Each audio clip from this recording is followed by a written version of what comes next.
Good evening and welcome to the regular Board of Education meeting of the Oshkosh Area School District. This meeting will be live streamed publicly on www.youtube.com/c/Oshkosh Media.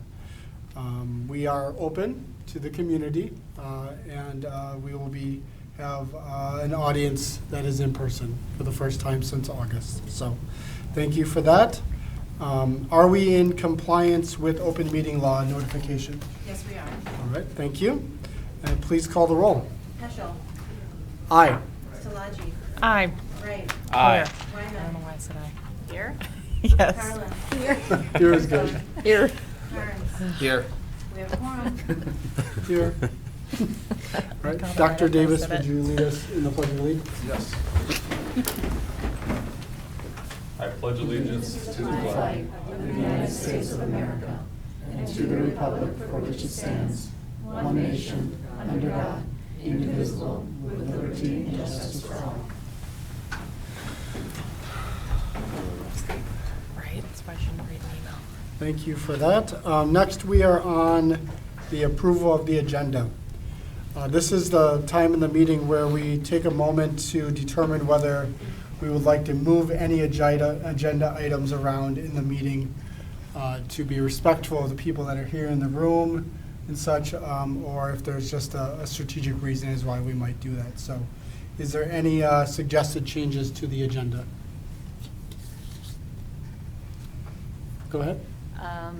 If we have people here talking, I'd like to be able to see them talk. I'm not sure, maybe before number 3. So I guess I would ask. Because there's a lot of reports in number 3. Mm-hmm. Sure, so you're asking if we could move any public forum up earlier than number 3? Correct. Okay. How many people have signed well, up to speak? We have, right now that I know of, we have 2 that are on there, and they're not here in the room right now. That doesn't mean that, I know that one of the people that are here today is to be recognized, part of the superintendent's report. I don't know about the other person that's in the room, so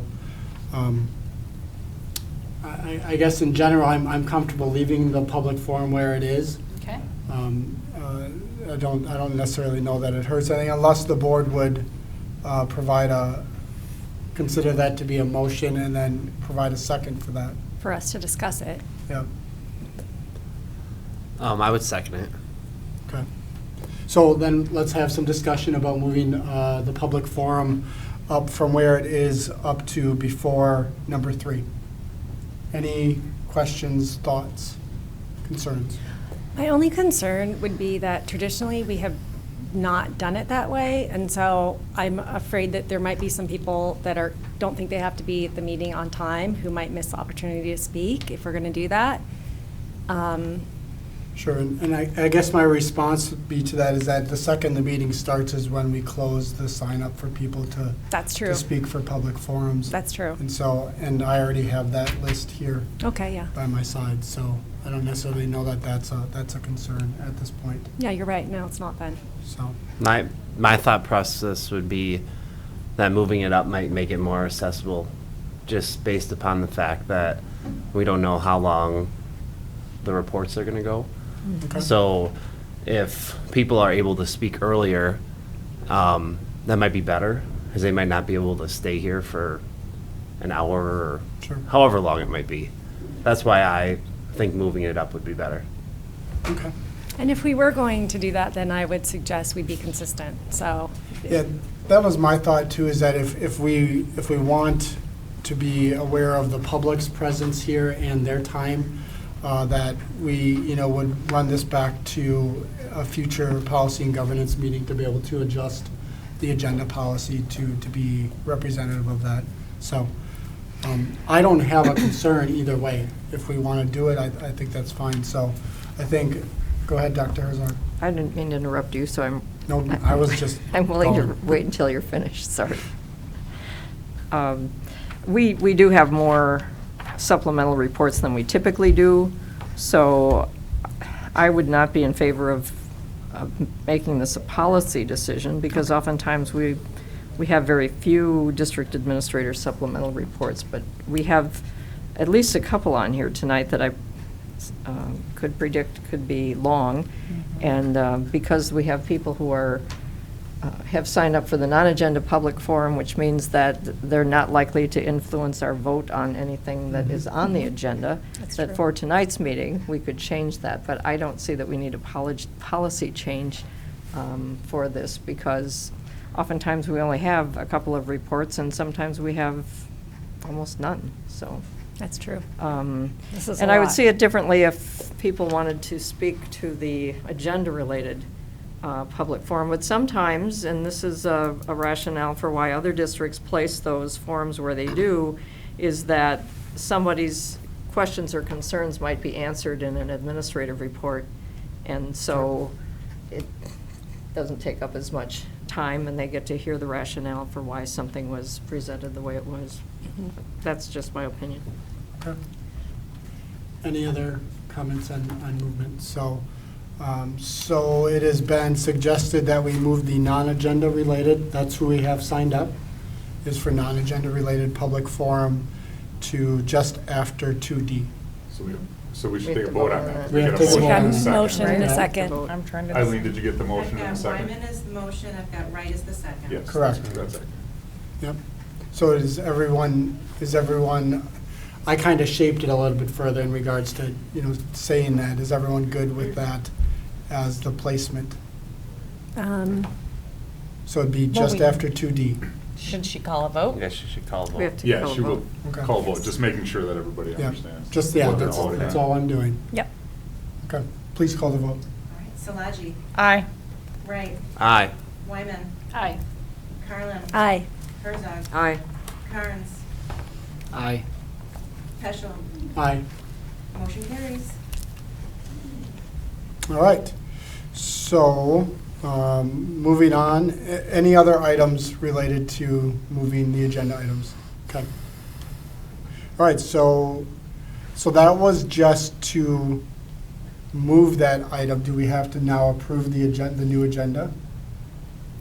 Just putting that question as a point of order. Probably should. Okay. I think as it's its own. Because the agenda's now been amended. Right, as its own. So now we have to approve the Oh, I'm agenda as sorry, it I is. asked. No, that's all right. It's good practice. So, Good practice, so. all right. So approval of the Yeah. agenda as amended. So we need a vote on the approval of the agenda as amended. Well, then you need a motion. I'll make a Second. motion to approve the agenda Second. as amended.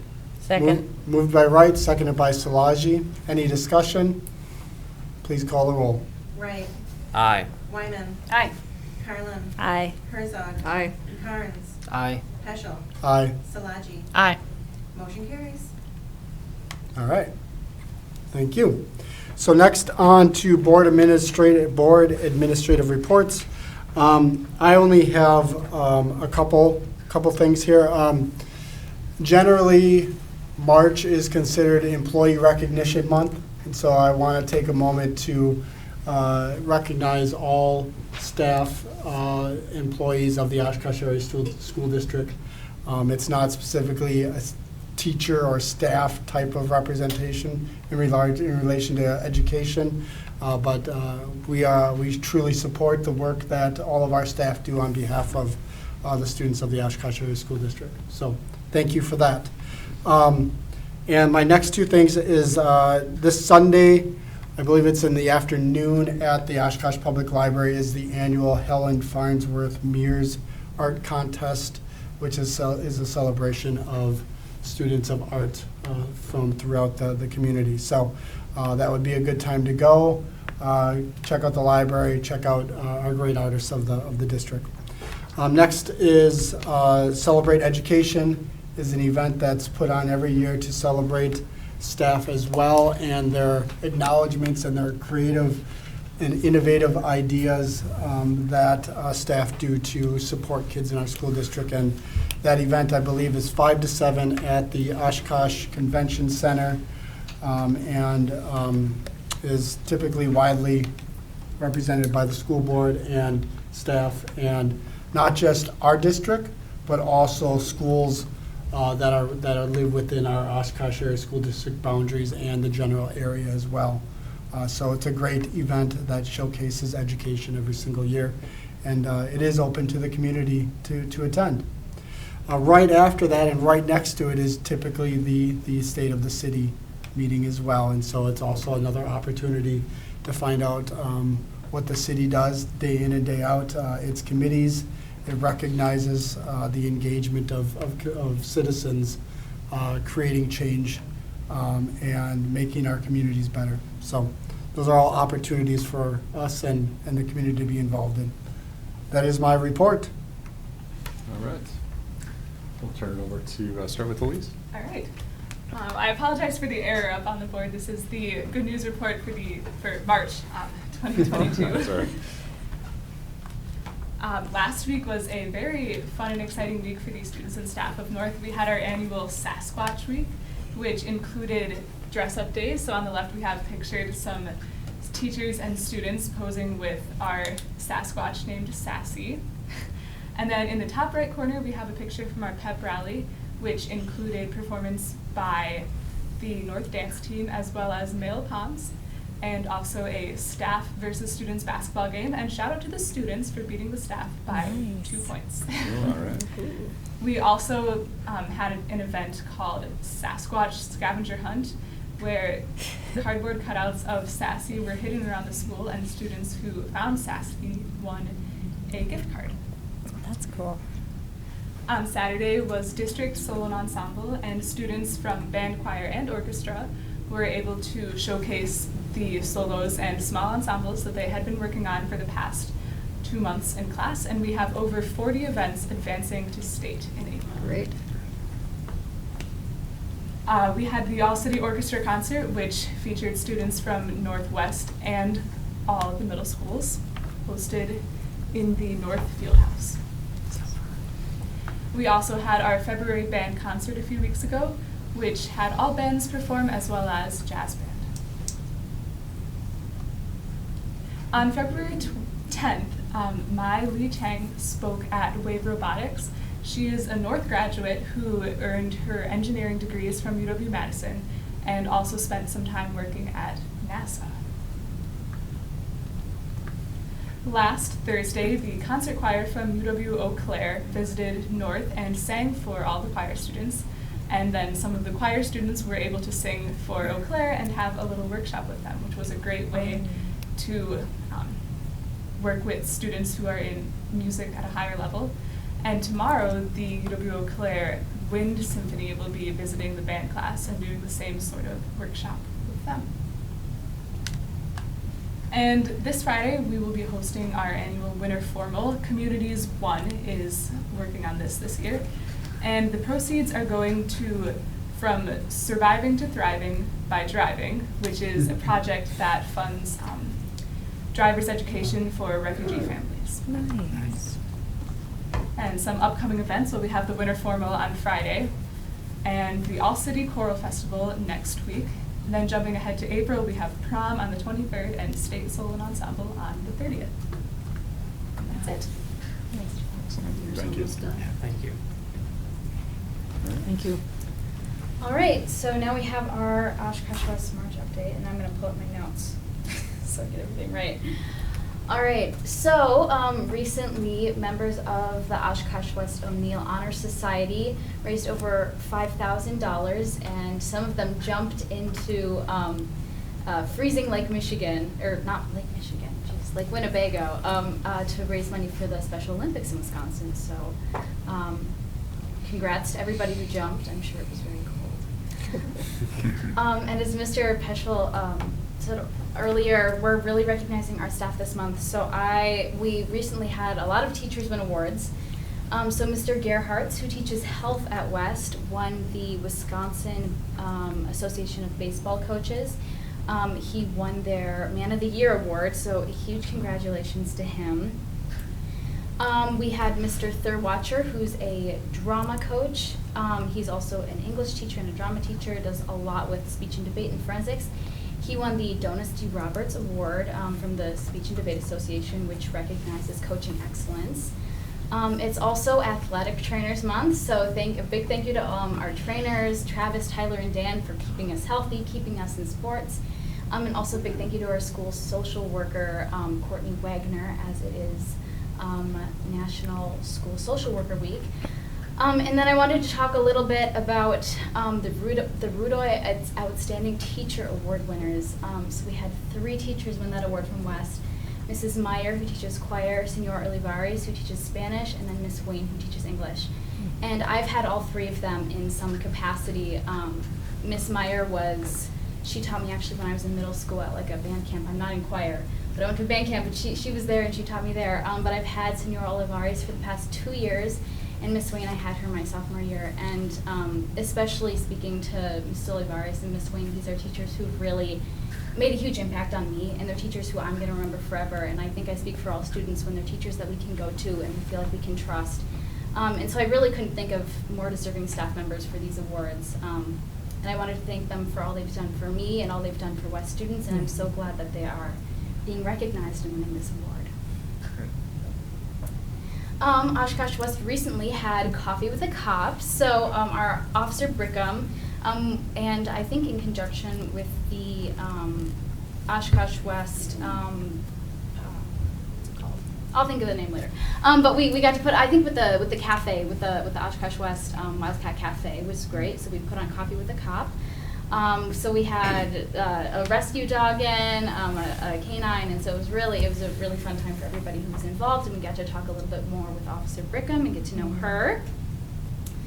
Recently, West FFA, this was actually a Valentine's Day fundraiser, but they sold over 500 flowers in a fundraiser for them, and it was really fun to get flowers delivered all day in class, so that was some fun.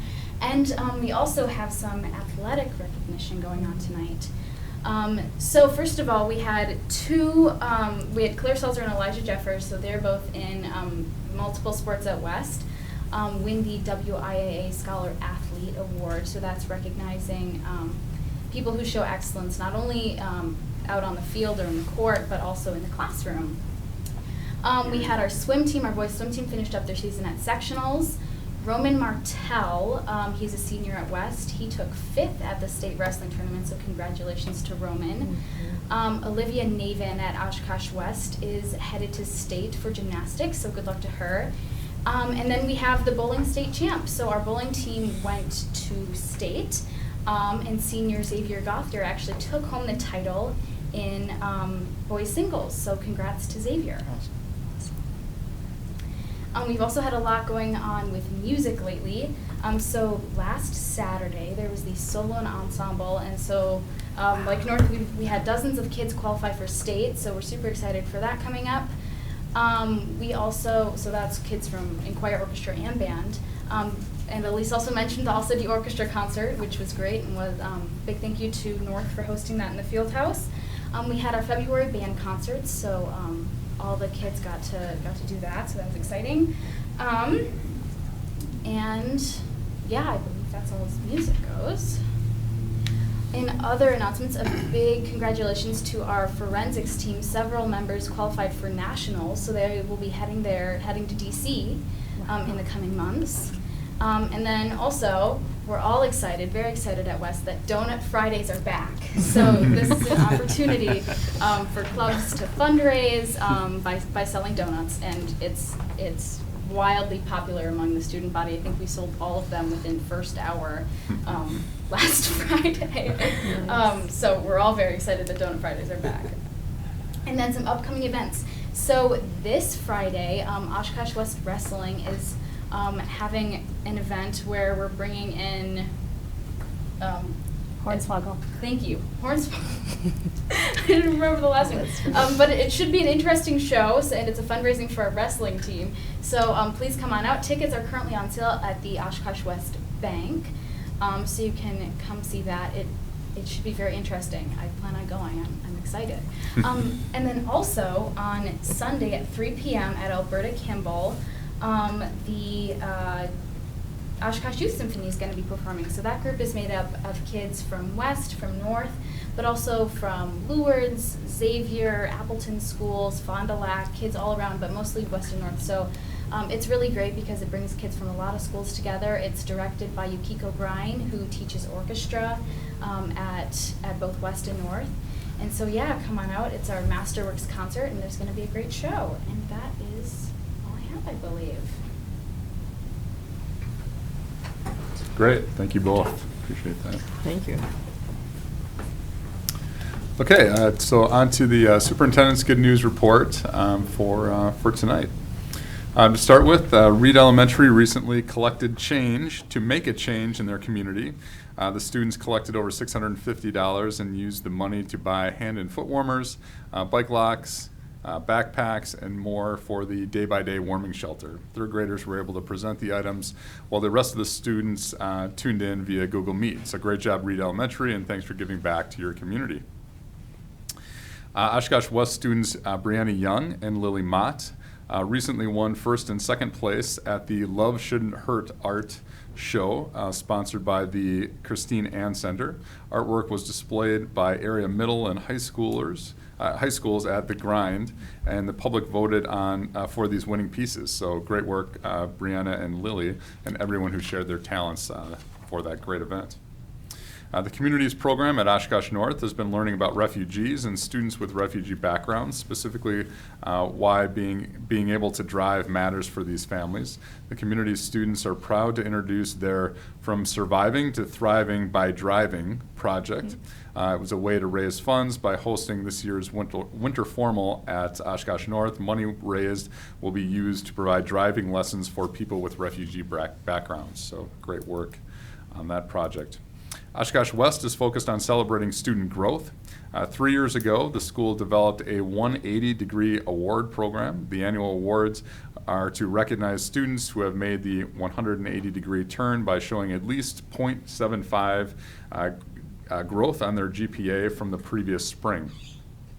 This year, 145 students were recognized, including Oshkosh senior Abdul Hakim Abera, who recently was featured by Spectrum News 1. As a refugee arriving in Wisconsin only a few years ago, learning English has been a hard task for Abdul. However, with support from his teachers and the staff at Oshkosh West, along with a lot of personal determination and hard work, he's able to be an incredible example of the 180-degree award, what those 180-degree awards are all about. So congratulations to Abdul and all of the award recipients. We're certainly proud of all of you. Keep up the great work. Jefferson Elementary's Kindness Club wanted to give back to their good friends at the First English Lutheran Church to thank them for everything they do for students all year long.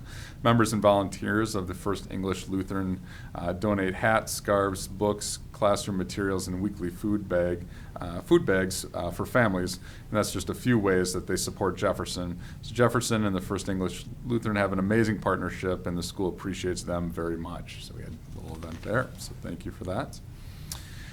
Join us on Sunday, March 27th, as we celebrate OASD night at the last Wisconsin Herd home game of the regular season. Thanks to the Oshkosh Area Community Foundation, thanks to them, we're teaming up with the Herd to support public education in the city of Oshkosh. Students, families, staff, and community members are invited to enjoy a Herd game while giving back to our district. A portion of the ticket sales purchased using the unique OASD night ticket URL will be donated to the OASD Education Foundation. More information will be sent to students, families, and staff tomorrow, including how students can win free tickets to the game. Details and ticket information will also be available on our website. Also wanted to just recognize, I was able to attend with Dr. Herzog yesterday, just a recognition for interim president Tommy Thompson, who is serving as the UW system president. He is stepping down from that position on March 18th, but Chancellor Levitt had Tommy Thompson as a guest to be able to provide just some insights and really a thank you for all of his service over COVID. He's been instrumental as a leader as the system was looking for some leadership during the last 2 years. It's been instrumental, and now we can lead into some new leadership. So we just want to thank President Thompson for that and recognize UW Oshkosh for that event. So these are some of the school events that I've been fortunate enough to be able to attend since our previous meeting. And then last but certainly not least, we have a special recognition tonight.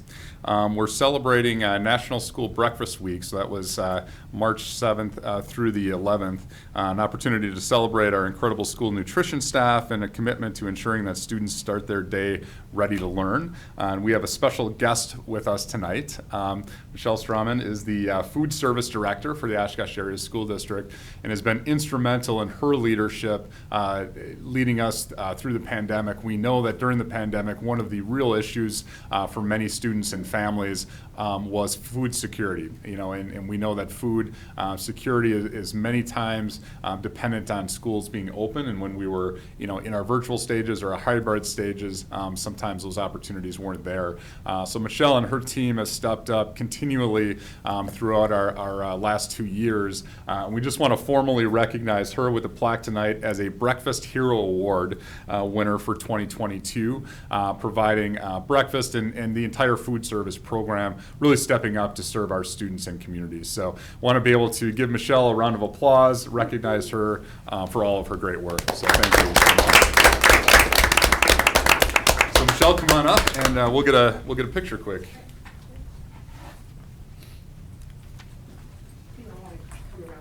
Sure.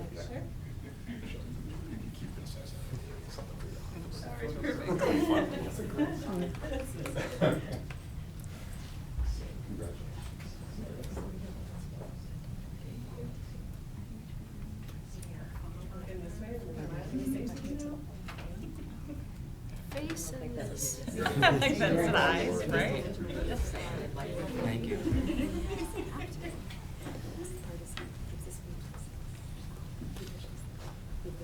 And that concludes the superintendent's report for tonight. Thank you. All right, so next up, we have non-agenda related public forum. Please give me a second, and I have to get out, where'd I put it? Sorry.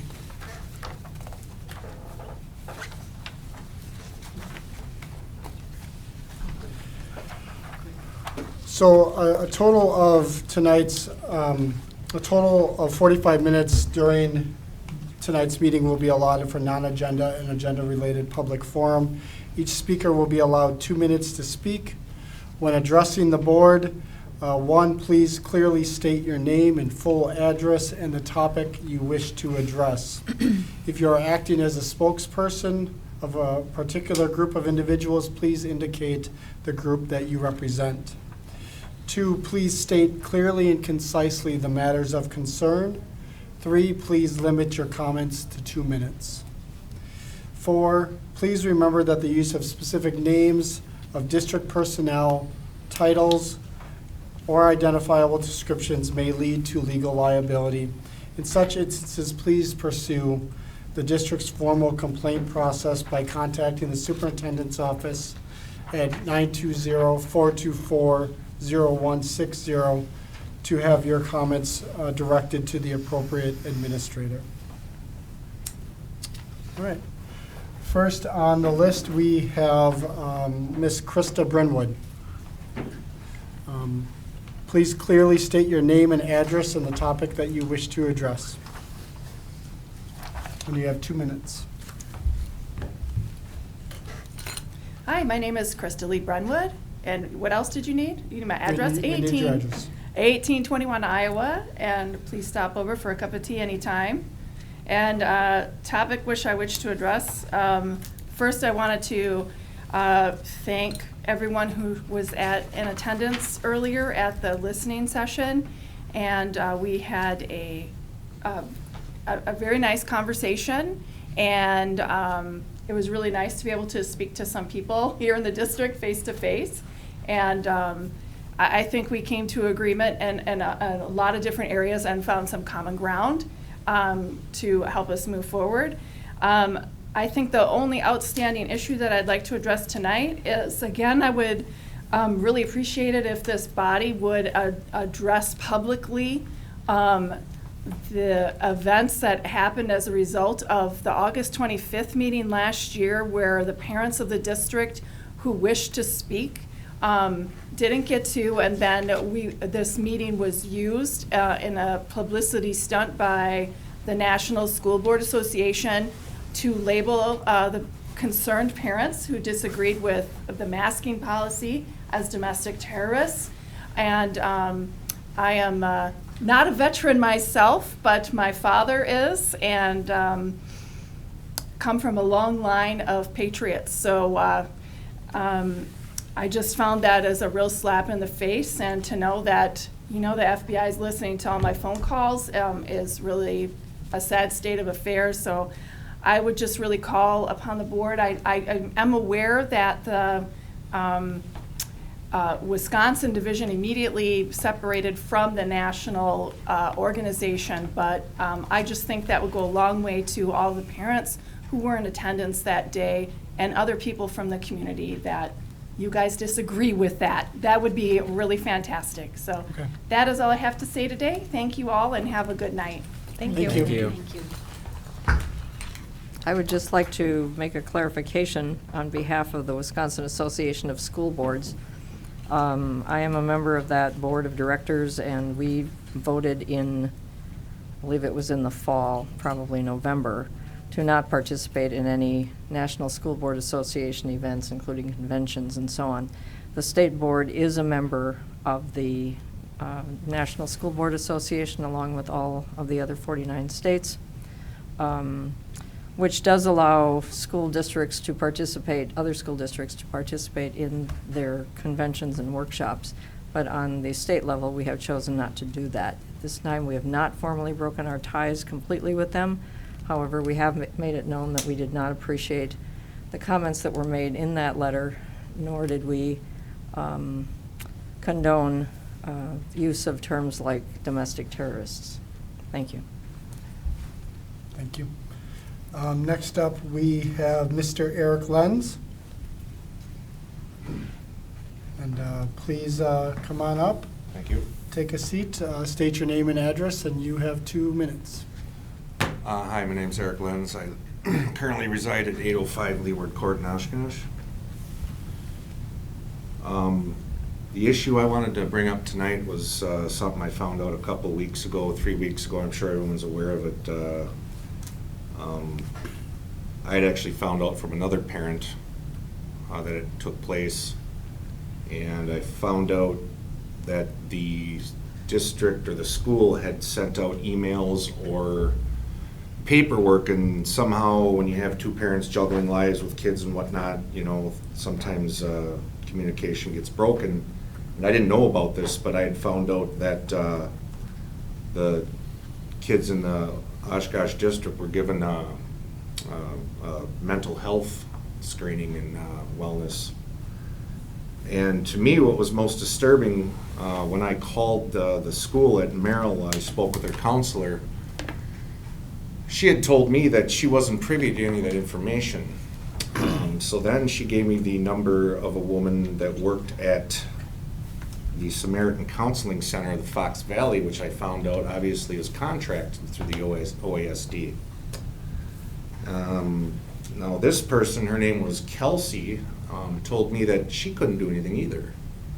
And then she had given me the manager or director's name, Jen Parsons, and I've since gotten an email from her to speak to her. But what I find most troubling is that there's a third-party service that's entering the school and obtaining mental health information from a minor. My daughter's 14. And I have to go through this series of hoops and whatnot and talk to the school counselor, then one person at this counseling center, then finally have them offer me a meeting. At first they were a little Mr. Lenz, I want you to have some time to Yep. to finish up, but we're at 2 minutes, and so could you? Yep, sure. I give you an extra Sure, thank you, 20 thank you. seconds? So Thank you. to me, it was just a bit divisive. And in my opinion, I understand that they're probably trying to help the kids out with mental health and whatnot, but they were a little divisive, and it was a little hard to get the information. And they told me that they weren't going to give me the survey, and I said, well, this is my daughter. And the bottom line is these kids are not adults until they're 18. So I just found it a bit divisive that the way this was handled. Okay. And I wasn't very happy with it, so I just want to voice my displeasure in the way that was handled. I don't agree with it, Okay. so. Thank you. Thank you. Mr. Davis, where can we point him within the district to get more information on Yeah, that? so Mr. Kammerer has some details, yeah, we'll make sure. Yeah, I obtained all the information myself. Okay. Yeah, I had to go down rabbit holes to do it. Yeah, okay. Thank you. Okay. Thank you Thank you. both for your comments and your time. Thank you. All right, next up is non-agenda, or I'm sorry, is agenda-related public forum. I don't believe that we have any agenda-related public forum. So just going to go back up to number 3, back to District Administrator Supplemental Reports.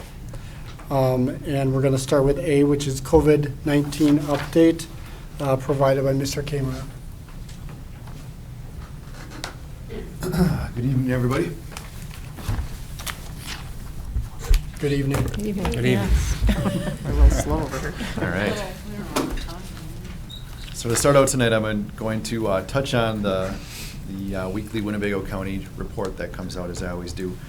For this week, I'm going to be covering the report that covers the dates of February 16th through March 1st. So that report does come out every Thursday, and will be coming out again tomorrow.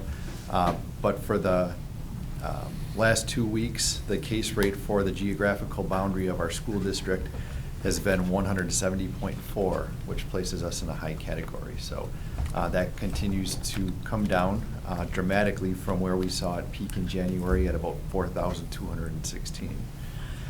So in terms of cases for those who are under the age of 18, for this 2-week period, we had 27 cases. Again, that's been dropping dramatically. And in talking to the health department today, that decline isn't really slowing down much. They said from last week to this week, we saw about a 36% decrease, which is on par with what we've seen the previous several weeks as well. So continues to be good news. We did have communication go out, I believe, last week on changes to the mask threshold. So right now, at the secondary level, if we hit 2% of the population with having a positive case of COVID-19, we would institute masking for 10 days. At the elementary level, we did have it where if there was a positive case in a classroom, we would mask for 10 days. We backed off a little bit from that when the updated CDC guidance came out about a week ago. So we raised that threshold to where there would have to be multiple cases within a classroom with some sort of evidence of spread before we would institute that 10-day masking requirement. The district has additional vaccination clinics scheduled. So there is a second dose clinic coming up at Merrill Middle School this coming Monday, March 14th. And then there's also going to be a clinic that is at North High School. The first dose clinic would be April 4th, and the second dose clinic would be April 25th. I also wanted to mention that if there's someone who is interested in getting their first dose, they can do so at the Merrill Middle Clinic on Monday, and then get their second dose at either of the North Clinic sessions.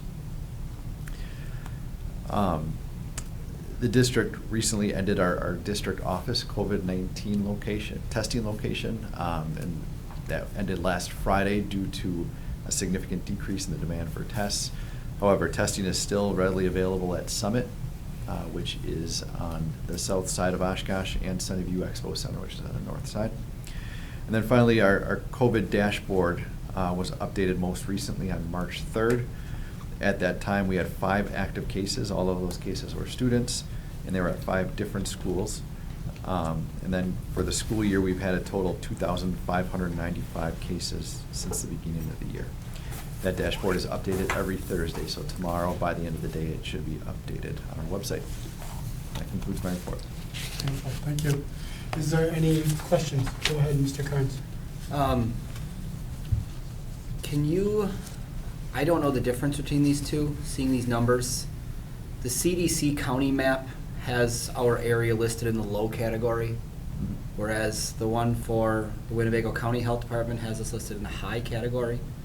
Do you know what data each one of them are pulling to contradict, or not really contradict, maybe give the looks of contradicting each other? Yeah, so they use a different scale completely. So when the health department indicates that we're in the high category, they're strictly looking at the case rate. So that's been the consistent metric all along that they've been using. The CDC is using, I think, 3 different metrics. So one may be the case rate, but they're also looking at hospitalizations. And there's one other area, Dr. Davis, do you remember what that is? It was hospitalizations and I think beds open.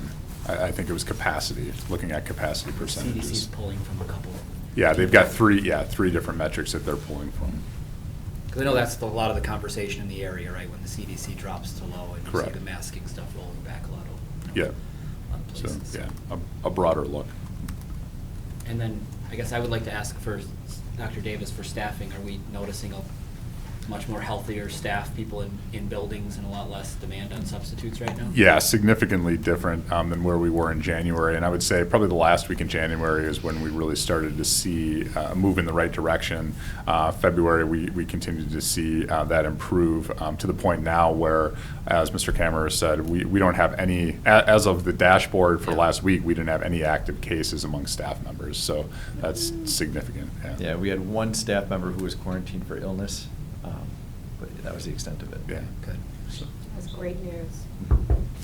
Any other Yep. questions? That's one more. Thank you, Mr. Thank you. Thank you. Thanks. All right, 3B's Administrator Supplemental Report is called the Communication and Marketing Strategies Update, to be provided by Ms. Neiman. Hello. Thank you for once again providing this opportunity to give an update. Of course, this is following our conversation in December with the task to again explore the strategic expansion of this communication department. So within the written report, I gave you an update of sort of the work that I am engaging on, and also set forth a timeline, just again with the goal of creating a shared understanding of realistically how can I tackle this while still maintaining the emerging needs that are coming.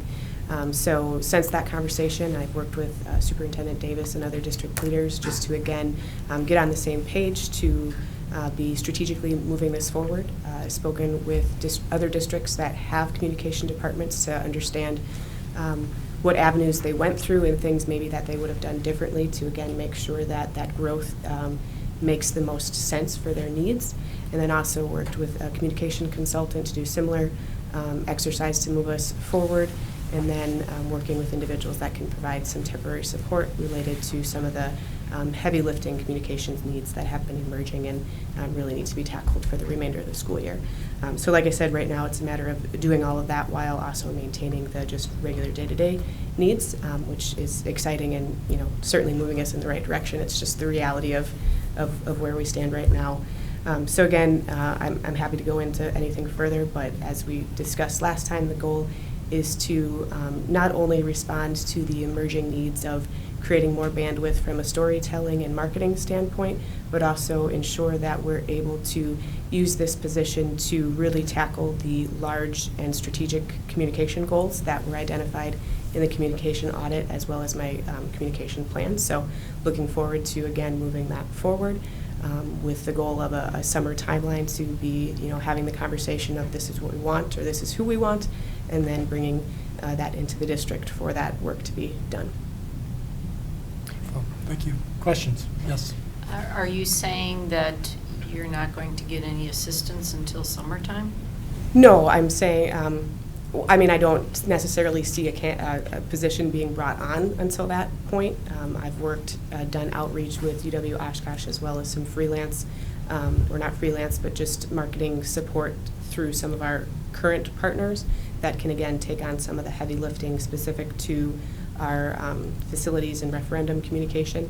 So that in and of itself is a huge need and lets me again focus on where we want to be in the realm of storytelling and really marketing ourselves.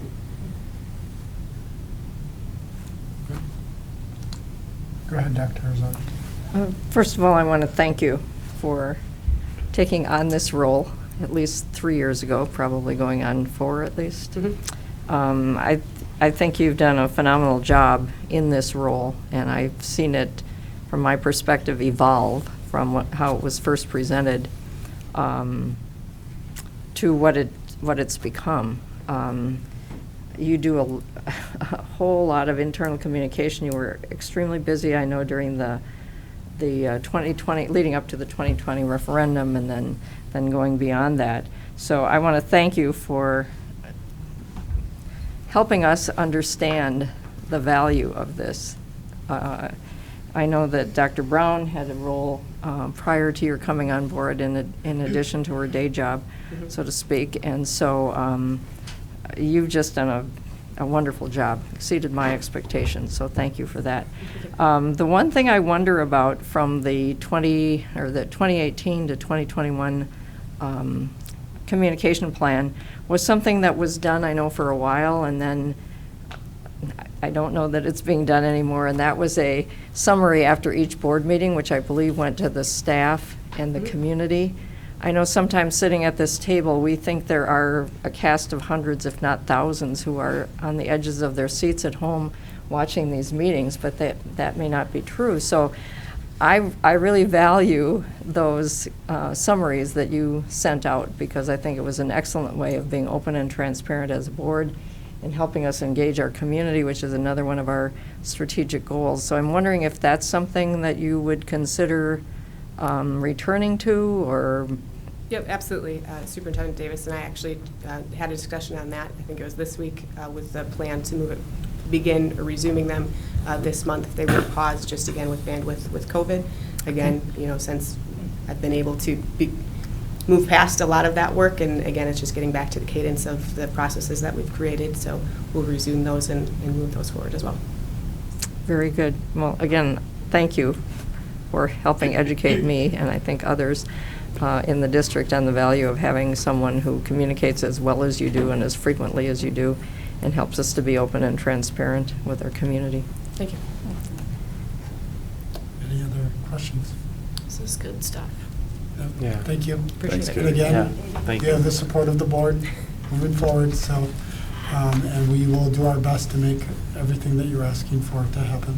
We'd like to clone you, actually, if that's possible. I'm sure there's a perfect candidate out there that'll, again, the goal being to not only take the things that I've identified, but also bring in fresh perspectives. I think that's always helpful in these roles, and we can certainly get there.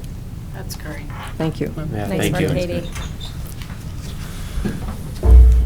All right, next up is 3C, budget variance / ESSER funds update by Mr. Nehans.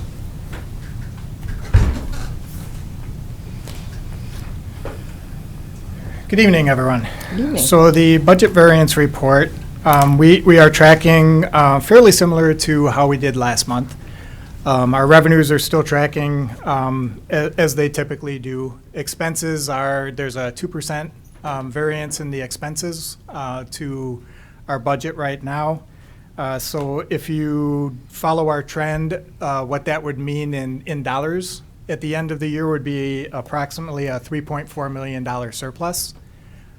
Is where that is tracking. So we are doing well. We're getting to a point where probably beginning with next month's report, we won't be making as many adjustments, if any, to our trend line, because that's when we start to get to a point in the year with 8 months worth of data. There's not as much manipulation at that point. The numbers are quite true on their own end. The food service, I would like to highlight that one on the third page. Food service is currently running at a $500 surplus, which is good. Again, we also have within the food service, there's lagging claim revenue that still has to be out. So that number does fluctuate a little bit more heavily than what our general fund does, just the way our revenues come in from the federal government on that.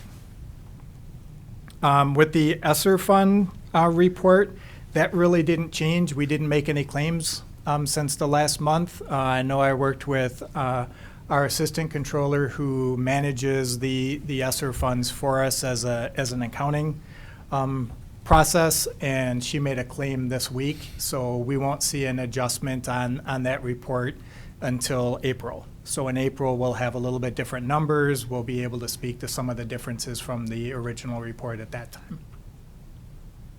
Are there any questions on either of the reports? Just a comment. It's always nice when you're tracking to have a $3.4 million, surplus. I like that. So, good job. Thank you. Thank you, Mr. Nehans. I would just like to add, I really appreciate the link to to all the data and all the numbers, and in honor of being transparent. Everything is here, so I appreciate that link in our board packet. Thank you. See no other questions? Thank you. Thank you. Thank you. All right, next up is 3D. It's a referendum report being led by Dr. Gunlock. Good evening, everybody. Good evening. So, this is going to be one of many referendum reports you're going to be getting over the coming, actually, few years. And it's sort of a theme. I know it's been a long time coming, and it's a little bit of a go slow to go fast kind of a project. If you remember, the referendum was passed in November of 2020, and we've been spending a great deal of time planning for the middle school, which was the most complex of the two schools. So we're going to be giving routine reports, and there hasn't been a lot to see yet because we've been doing all of the pre-planning to lay the groundwork for moving ahead with the school. So the purpose of this is really just to provide the board and the community a little bit of an update on some of the items. These are sort of logistical items, not always very exciting, and there's no real awesome pictures with any of these, but they're very important. Site logistics, one of the things that when you build a new school is you sometimes lose some of the existing spaces for things like trailers and other things that the construction companies are eventually going to need. Well, we're going to lose some parking, and at the Merrill site, that's a tough thing to deal with because there isn't a lot of parking spaces there. So one of the things we're looking at right now is a couple of plans. Plan A is to park on the north side of the existing asphalt. And you can see that in the diagram there. Basically, parallel parking would allow us to get, I think it was somewhere in the neighborhood of 30 spots. Another plan that we're strongly considering is actually adding to that and adding a 20-foot strip of new asphalt. Now, it would cost us about $30,000. It'd be used for about a 2-year period while we're constructing the new school. And that might take some pressure off the surrounding city streets. So that's the plan at this moment in time. This is super draft. In fact, we even hesitated to throw it up there because the final plan could look it could look completely different than this. But what I wanted to share with you was this was the first time we took a look at how we're going to reclaim some green space for the new middle school students to use. The space here is where the current Merrill sits, and as you can see there's some field space, there's a track. We are not necessarily, we're planning potentially in the future to have a track there. It may not necessarily be in the initial creation of this green space, but as you can see there's some basketball courts to the north end, there's some playground space there. There's a variety of different uses for that space. It's a little tight, but it should work really, really well for that. And obviously, it's right across the street from Vel Phillips. So, what is the bottom right-hand corner? I was thinking that would shot put. Yeah, I think it was shot put. Yeah, So okay. Yeah, so if it's track, that would be the shot put area. So again, very draft form, just to get an idea of kind of size of the lot and the need for all of that green space. Right. So we're continuing to work on that space. Granted, it won't be available for a couple of years yet because we're going to be using that facility, but eventually it will. The other thing, there was a question about, okay, let's take a look at what the boundaries will be as we move through the consolidation plan. This is from our current website, and this just shows the boundaries for the elementary schools. Obviously, those elementaries wrap up into middle and high schools. Right now, we have 13 elementary schools. We used to have 14 when Smith was open, but we're down to 13 now. We have 5 middle schools, we have 2 high schools, and we have multiple 4K sites spread around Oshkosh. If you look at this map, now this is a more accurate map, This is post-phase one. Once we go ahead and open the new middle school and the new elementary school, we'll be down to 11 elementary schools, 4 middle schools, 2 high schools, and we'll still have multiple 4K sites. I know it's a little bit hard to see on the map, but the blues are the elementary. The aqua color is Carl Traeger Elementary and Middle. That is a joint site. That will be the last joint site that we have. And then you can see the sort of the yellowish are the middle schools, the orange are the high schools, and the red are administration, maintenance, and recreation building. So you can see how they're spread around the community. Obviously, don't forget there's one down at the bottom right of the map. That's Lakeside. Sometimes it's hard to see. It gets cut off. The future look is post-phase 2, we would actually have 15 schools.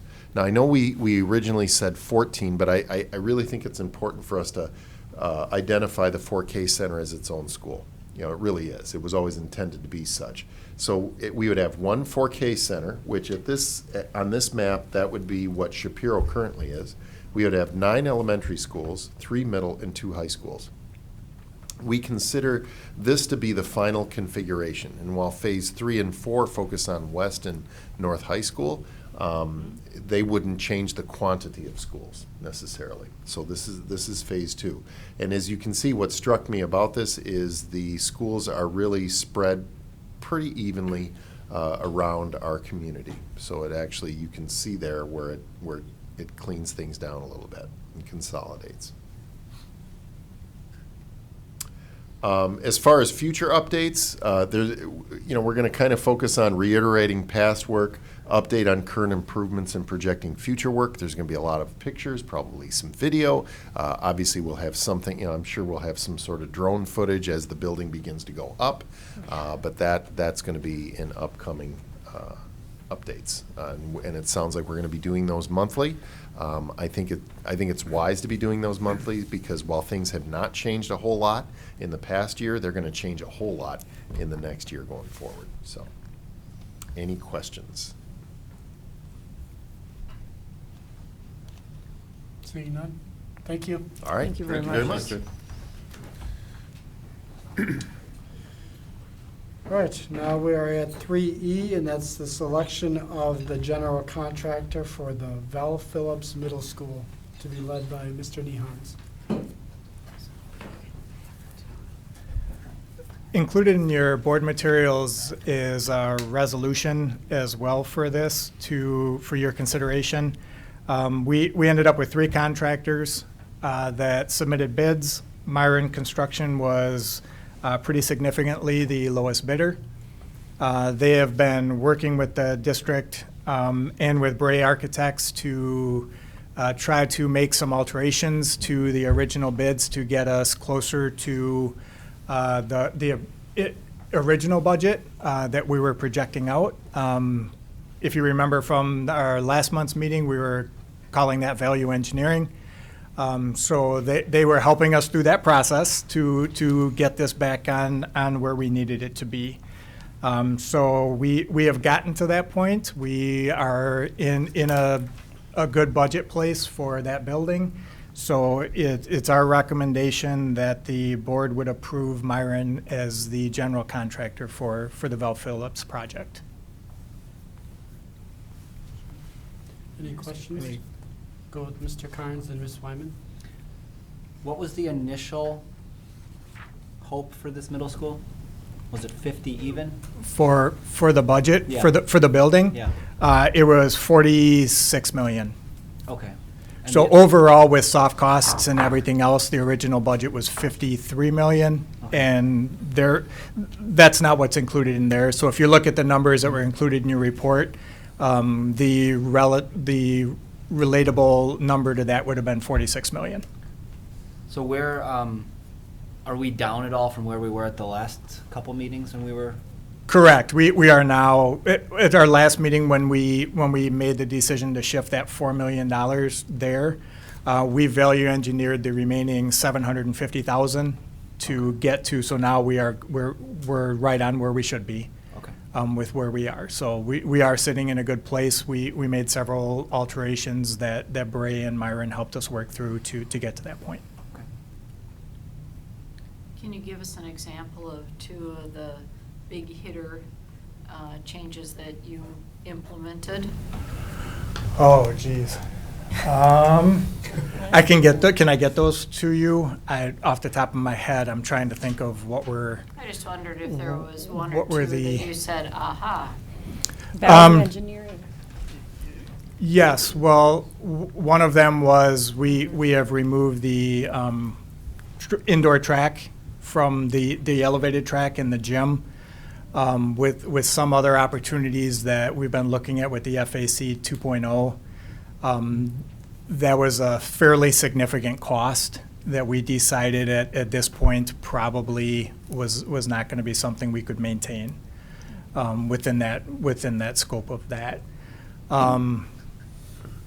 Trying to think off the top of my head what are. I think you gave us an example last time too of finding a different material instead of like a glass railing. Correct. We did that. Originally, the balcony the stairway going up to the second level had a nice glass architectural piece. We've downgraded that, or not downgraded. We used a steel material instead that's less expensive. It's still going to have a very nice appeal to it. But it's not going to be quite the same. We've looked at reducing the amount of ceramic tile in non-public facing restrooms. So in the academic wings where the public wouldn't be utilizing any of the restrooms, we've reduced the ceramic tile usage within those. They still have some ceramic tile, but it'll be on a prominent wall rather than the entire bathroom being done in the ceramic tile. Well, I was just going to say, I don't need to see the report because obviously you guys have done a lot of the value engineering and you went through everything with a fine-tooth comb. So I just wanted to say thank you for doing that and making sure that we stay on cost and saving the taxpayers some money. So thank you. Thank you. So we value engineered or basically cost saved, whatever term we want to use. Yep. $750K off the 4.75, we're over budget. Are we going to continue to look for cost savings or value engineering, whatever term we want to use, mechanisms moving forward? Correct. We do. In my experience with projects, that happens throughout. As we get into the building and the actual construction, that's part of the relationship between Mr. Fox for us, who represents the district for us, the architects and the general contractor. They work together when they see opportunities. Typically, what happens is your general contractor will come up with, as they're doing work on a specific piece of the project, and say, hey, this may be better to do it this way rather than what the engineer drew up. Can you look at it again? We can save some money. It'll work a little bit more efficiently. So we are consistently trying to find more opportunities. It doesn't just stop now. That's a continual part of the project. As a part of our monthly updates regarding this project, can that be a piece of it so we know where we're at budget-wise continually? Sure. Just so we can, because, that was the big news, the track, being no longer a part of Val Phillips. It's, I think, going to be important to us as a board and the taxpayers, so we know what's staying in the building or what's not, or where we found ways to save money or where we couldn't. I think from a transparency perspective, that'll go a long ways for the board and for taxpayers. So, Mr. Cons? Be completely fair, I'm kind of disappointed to hear the track went away. We talked about that, how this building's going to be there for 50 to 100 years. And I care less about how we do the ceramic and how we do railings, but to completely remove a section of that building, it feels like something we could utilize and the kids could utilize and the community could utilize. So I guess I'm sure there's decisions that go into that. You guys have had those conversations. From my standpoint, I don't like it. So, especially when you talk about we're $3.4 million under budget currently for the school year. I see opportunities to not lose something as significant as an indoor track. So that's my thoughts. Dr. Herzog? I know when, whether it's an individual or a family constructing a home or a district constructing a school, at some point you have to make some hard choices. So the family, it might be, you know, you go with laminate countertops rather than quartz or marble. But I agree with Mr. Carnes. I'm sorry to see that the track would go, because I know that one of the things that we talked about in relationship to the track was the availability of that part of the facility and the access to that recreational area. And so I'm sorry that would have to go. I was hoping that perhaps, I don't know, I wasn't really thinking of what would be involved, because I haven't been involved in that level of detail, but I'm just sorry to see that go, but I understand we have to stay within our means. We have to stay within our budget. All right. Go ahead. I was thinking along the same lines as Dr. Herzog. What I really liked about the track is that it invited the community in, and as we build new schools, to me that's really important, that they are open and appealing to our community, that they're inclusive to people besides just students and parents. So I just wanted to echo that seeing a part that was for the community goes kind of sad. But inflation and construction costs have gone up, so it's the state we're in. I don't know. So, any other comments? All right, so I guess just in regards to the track, and to me it's about being able to maintain that connection of the neighborhood to the school. That's really important. I believe that we, with broader thinking and bigger picture outlooks, that we might be able to recover from the loss of a track in regards to that, and still be able to make that connection in the community. And so I think there's still work that we're doing that can help bridge that gap a little bit there too. So, but I get what everyone is saying about the use and the connective action of that track and what that space was meant to use. So, so thank you all for those comments.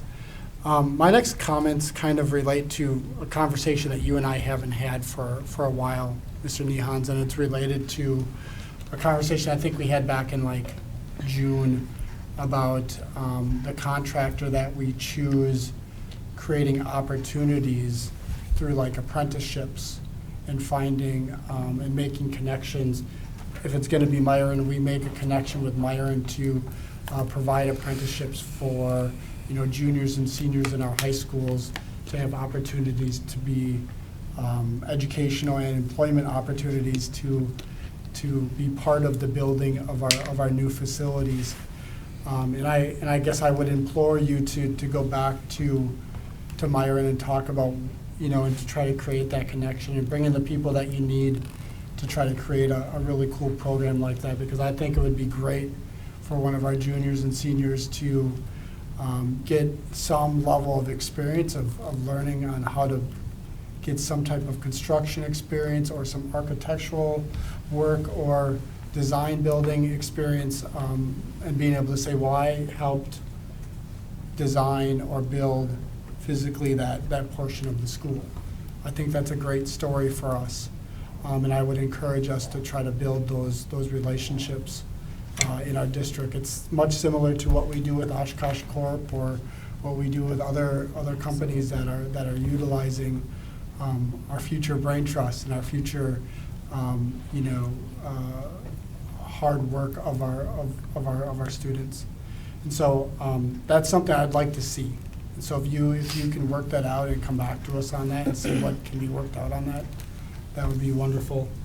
Yeah, we can have those conversations with Myron and see where we can, how quickly we can get that program going and how we make that available. Sure.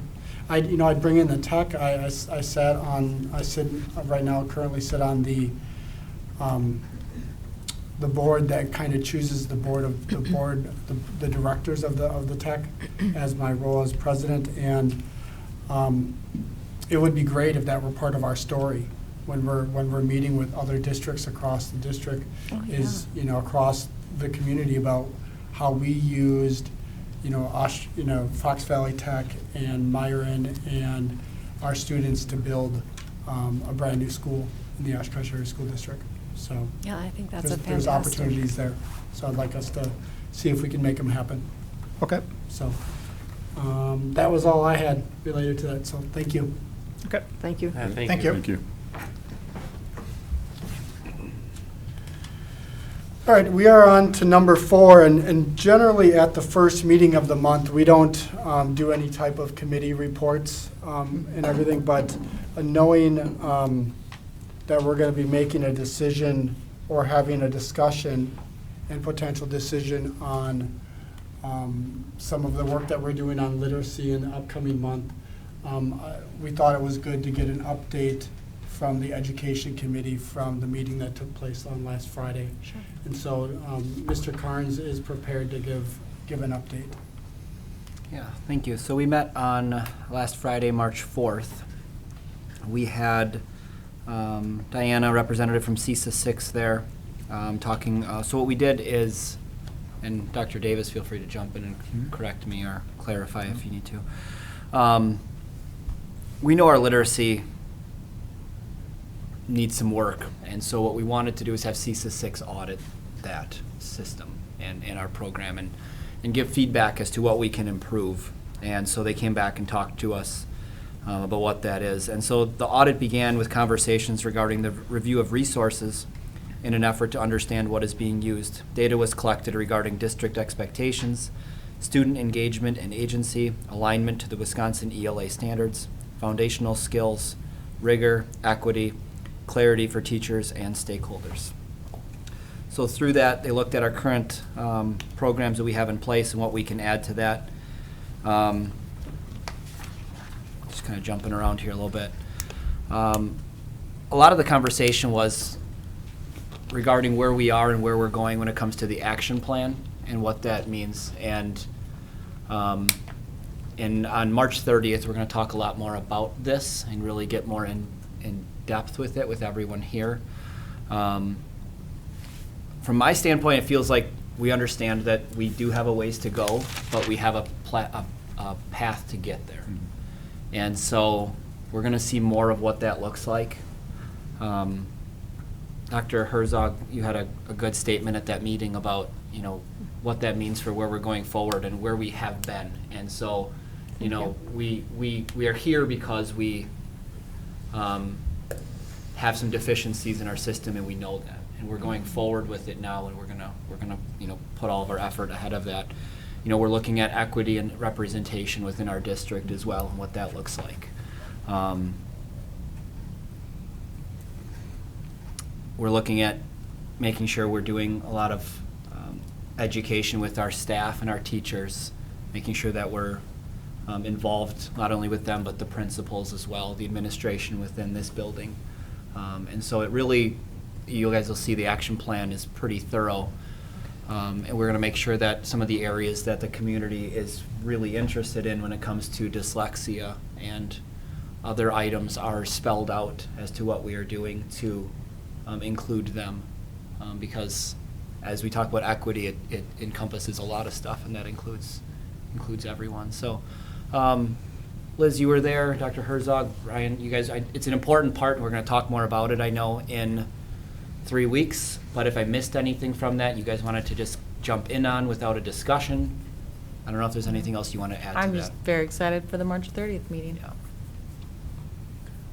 I am too. I feel very good about the plan that has been developed, the action plan and the timeline involved, and I'm also very impressed and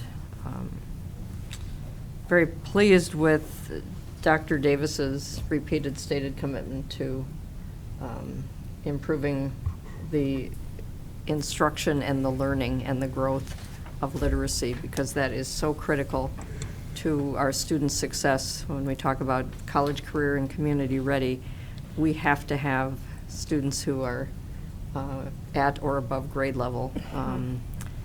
And so I feel this is an ambitious plan.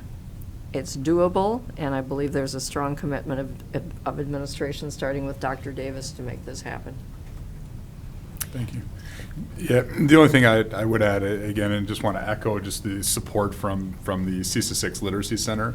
They've been important partners in this work and will continue to be very valuable partners moving forward. So to be able to get an outside set of eyes, specifically on our resources, what you'll see in the report coming up on the 30th then is some specific moves that we've been able to make over the last year, specifically to addressing dyslexia, dysgraphia, and some of the other concerns that have been brought forward from a community standpoint, and making sure that those the skills that need to be improved to address those issues are baked into our universal instruction. So how do we provide better phonics instruction? You'll see that came across as one of the stronger things, one of the stronger areas in the resources that we currently have. That's very different from where we've been in the past. So I'm excited to be able to have that a thorough discussion about that.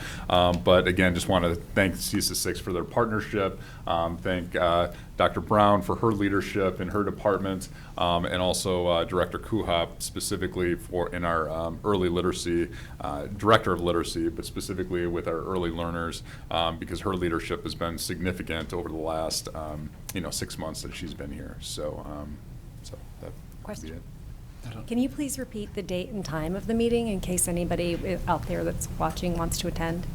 The future one? The next meeting, we're going to be March talking 30th. about it on March 30th, the next board meeting. We are going to be doing. At 6 p.m. Yep. Thank you. All right. Any other comments without discussion? All right. Seeing none, does everyone feel that we're okay to move past the gender-related public forum, since we know that we have no one here for that? Okay. So next up, we have workshop. It is phases 2 and 3 of the Facilities Advisory Committee, FAC 101 Consolidation Plan, to be led by Mr. Nehans and Mr. Gunlock. Here. Oh, great. And the gentleman in the audience. And a friend. That's the best introduction I've received. Yeah. My name is Eric Cass from PMA. Nice to meet many of you for the first time and some for the second or third time. Thank you. Okay, we'll get started. This was the information that was presented to the Facilities and Finance Committee. There's some information in here that I think you'll be very interested to see. And what we wanted to do was start with our enrollment projections, because that obviously was a big part of the work of the Facility Advisory Committee, the information that they took in back when they were trying to figure out what the board had charged them with, was what do we do about our facilities, and that obviously is very dependent upon enrollment.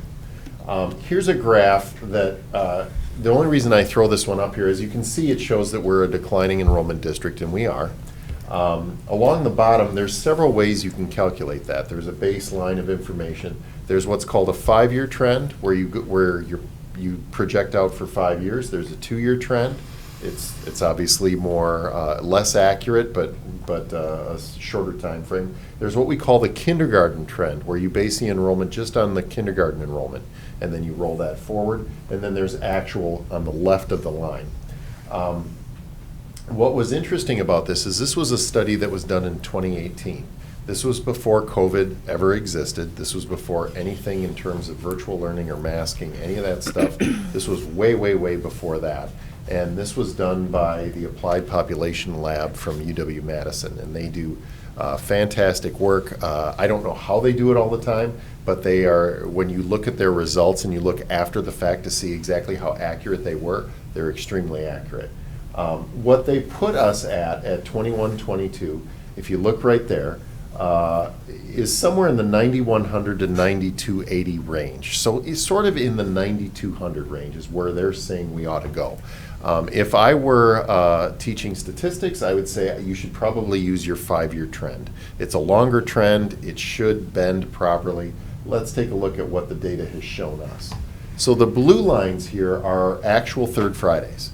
The red lines are the 5-year projections that they had made for 18, 19, 19, 20, all the way up through this year of 21, 22. As you can see, they're pretty accurate. What you can also see is the enrollment dropped to about 9,208, which is this year, was projected to happen in 2018 before anybody knew COVID would ever exist. So that was kind of interesting to me because my assumption was, oh, COVID caused some disruption. We had kids who left, kids who came. That may very well be, but we ended up at exactly the same finishing line where they said we would be within 50 or so students. So it was pretty accurate.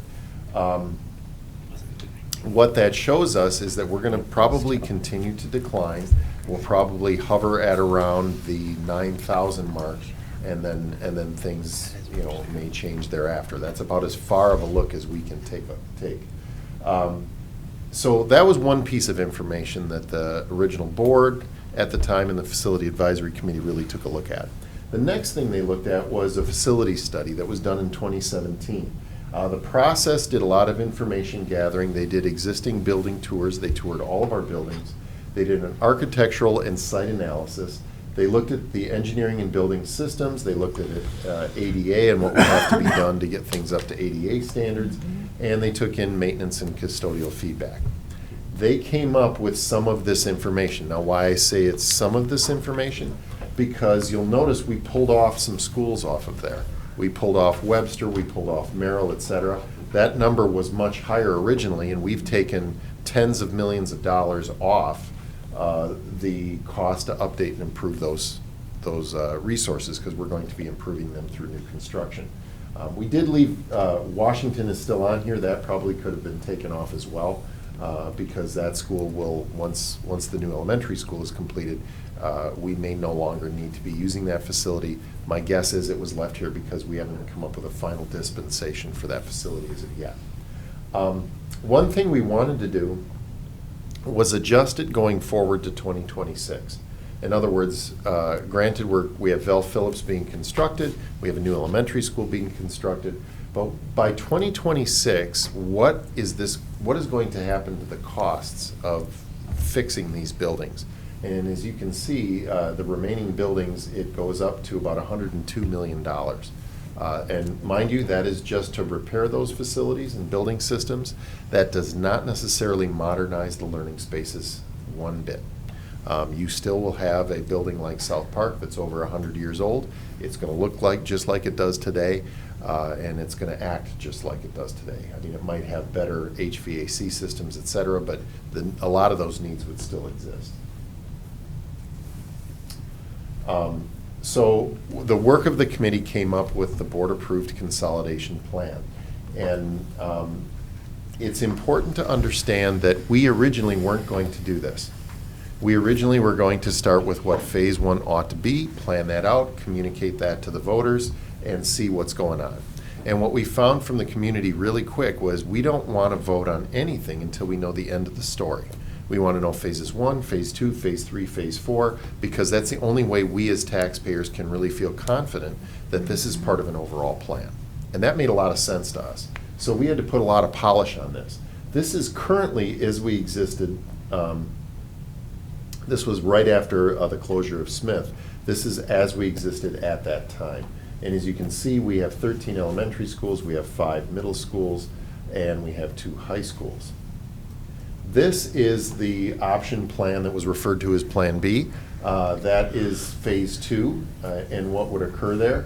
And you can see here that we would go down into 9, as I showed with the map previously, 9 elementary schools, 3 middle schools, and 2 high schools. You'll also notice that the capacity of those buildings would, the remaining buildings would go up, especially at the elementary level, to accommodate all of our students. What was really interesting to me is there were studies done a long time ago, before I ever joined the district, back in the early 2000s, late 1990s, where they talked about the right sizing of Oshkosh, and it was about this size. It didn't get a lot of traction back then, but it was very similar to this, saying that a district of our size ought to have these type of buildings.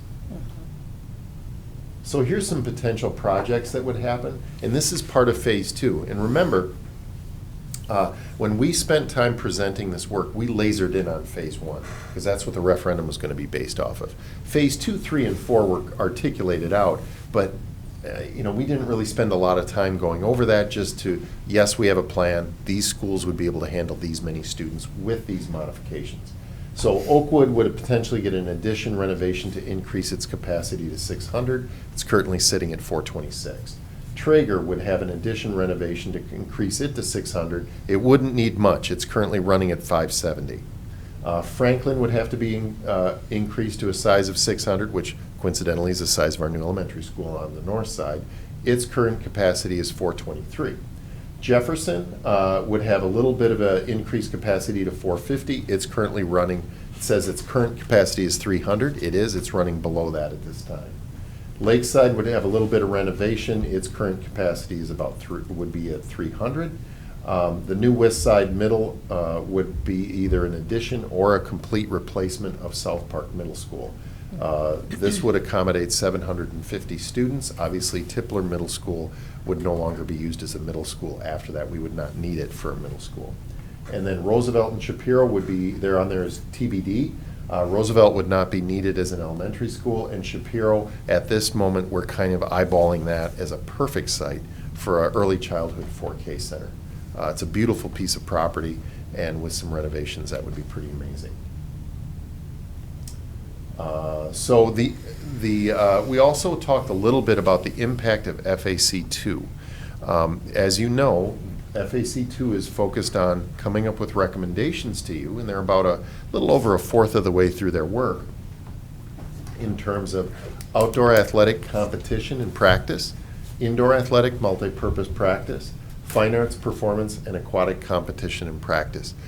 It was felt that those 4 pieces were left out of the original consolidation plan. They weren't really part of consolidation, but as we were looking forward, those are core pieces that we have to address and helps complete the story. So that work has an impact on our current work, even when we look at the concept around taking the track piece out of Vel Phillips.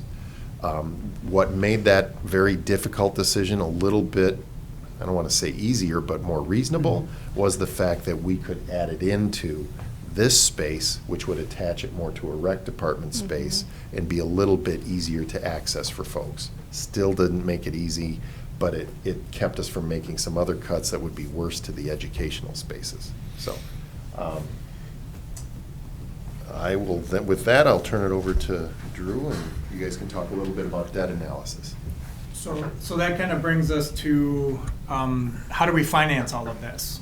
And this is something that Dr. Davis had brought to me a few months ago of, that's great that we have all the phase 2, phase 3 plans in what the building structures are, but how does it really get the next step and become a true plan, and how do we finance it? So he had asked me to come up with a financing plan and make it so we can show that we're putting dates to it, as well as potential tax levy impacts for the community to see how feasible these projects are. I'll let Eric, he's been helping me with building the plan and going over what our current debt structure is, and making sure that we structure our debt in a way where we can start capturing opportunities on a more regular period to have a more minimal impact on the tax levy for the taxpayers as well. So I'll let him kind of go over the specifics of the plan as we are going to be presenting it to you. Thank you. So the first thing I want to cover is a little bit of the short term. So on the 30th, you're going to be asked to approve 2 things, and we'll outline that in a little bit more detail as we go through this end of the presentation here. But what we're doing is we're bridging a gap between some of the decisions you're going to be asked to make today and how that's going to set you up from a fiscal standpoint for conversations with your community that might be a little bit different from a tax impact than they would have been if you wouldn't make these decisions here coming up this month. The first recommendation is related to some prepayment of existing debt. So your debt profile includes $65 million that was issued last month, as well as a couple of outstanding issues that are older. One of those issues is now callable as of 3/1/2022. And if, for those members of, that have been on the board for the last couple of years, at Drew's leadership, we came forward with an idea of helping to manage your levy and your mill rate a little more eloquently. Historically speaking, and we'll show you a chart here in a second, your mill rate is kind of bounced up and down at the behest of enrollment, the state funding formula, all these different noisy concepts that impact your overall levy. And you have the ability as a board to help manage that a little bit. So when drops happen, you can lift your Fund 39 levy, which allows you to pay off debt a little bit more quickly. So using that concept, one of the recommendations is to take advantage of that call feature that is now in place as of 3/1/22, pay off $2.1 million of existing debt, saving the taxpayers about $120,000 of interest. So it's a very efficient and positive use of some of those funds that prior decisions have leveraged to kind of manage that mill rate and that levy. And as it said, it's already been planned, funded from last year's tax levy. The second piece is the issuance of the remaining $42 million. So I talked a little bit about $65 million, but that was issued last year. That's on the books, and it's to be amortized over a period of 20 years. The original intent prior to the referendum was to issue that other $42 million in two different blocks, so partly in 2022 and part in 2023. And under state law, each of those would have been repaid for a period of 20 years, the maximum amortization for these bonds. When we went back and reanalyzed kind of what your trends are for enrollment, for taxes and things of that nature, we believe that a good use of borrowing in this case would be to issue that $42 million in what we would call a 5-year bond. And that 5-year bond would be prepayable after the first year. And so we'll have an amortization, and we believe that sticking at your flat mill rate, which we'll show you here in a second, will allow you to pay off that within 5 years. You would have the ability to kind of pay little or less or more to react to that tax impact, making sure that you're managing that. Kind of what point B is right there, I think, is probably the most important. So when we look at casting forward into phase 2, and then we'll also delve into phase 3, 5 and 10 years out, is the impact that this decision can have on that mill rate is the difference between 60 cents and $1.74. So that $1.74 is really related to what that lift of what will show a $150 million example potential referendum for phase 2 would look like versus paying off this $42 million in the next 5 years, which we believe you have the ability without necessarily raising taxes, what that shift in impact might be. So it's a pretty powerful decision that you'll be asked to make here on March 30th. As it relates to opportunity for the future, talked a little bit about issuing the remaining $42 million as that 5-year bond coming up here on March 30th. Continue to leverage what is called defeasance and prepayment. Defeasance is just a fancy way for prepaying non-callable debt. And really that's centered around being good stewards of property taxes and having that annual conversation around managing that mill rate and that levy and doing the analysis, which we would do on your behalf to kind of show you in the community the power of that additional levy and how much future interest savings you can create, a la the $9.2 million that decision number 2, issuing that 5-year bond, would have versus a 20-year bond using the same $42 million. Any questions on that piece? I know it's a lot of information. It is, but it's wonderful information. That's great. So this is more information. So this is a graphic, and what we're trying to represent here is a little bit of your history of your mill rate. So, ooh, I hit the wrong button, sorry.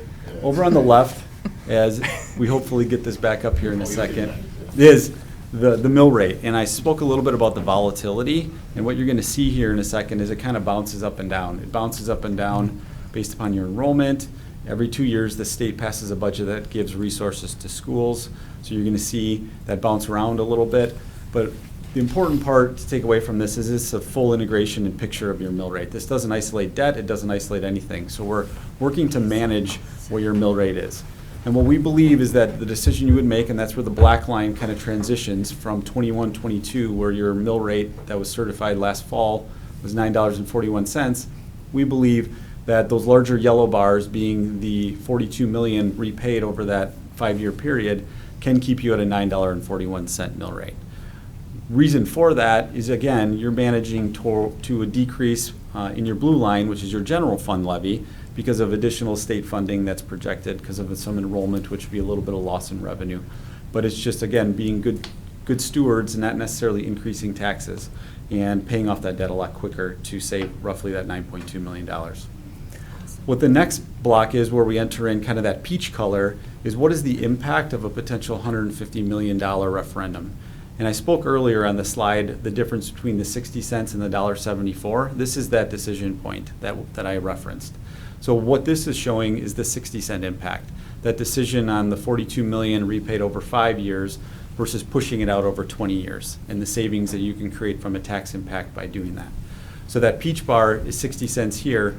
If we would have done it the yellow differently, that issued that $42 million, that would be $1.74. So we again believe that that can be structured in a way, and we've done that in the background, that $150 million over a 20-year period, and managed to that $10.01. Important assumption is we're not assuming any property values. We could play a game with this mill rate if we wanted to and not be transparent and say, okay, we're going to assume that 5% value increases are going to help mitigate that. That's not the case. We're keeping that flat, and that's an important component because those are true lifts, and we know that there's going to be some value increases at some point in time. So is this a worst case scenario? Absolutely not. I can't say that, but we believe it's a very conservative approach in terms of what that phase 2 and what I'll touch on here, phase 3 may look like.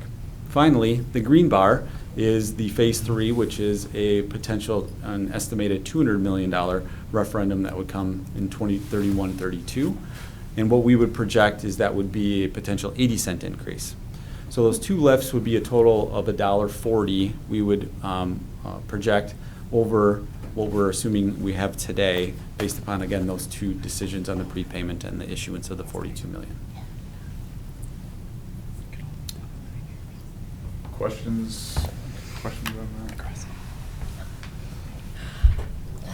I don't have questions. I just want to say that when I heard this news,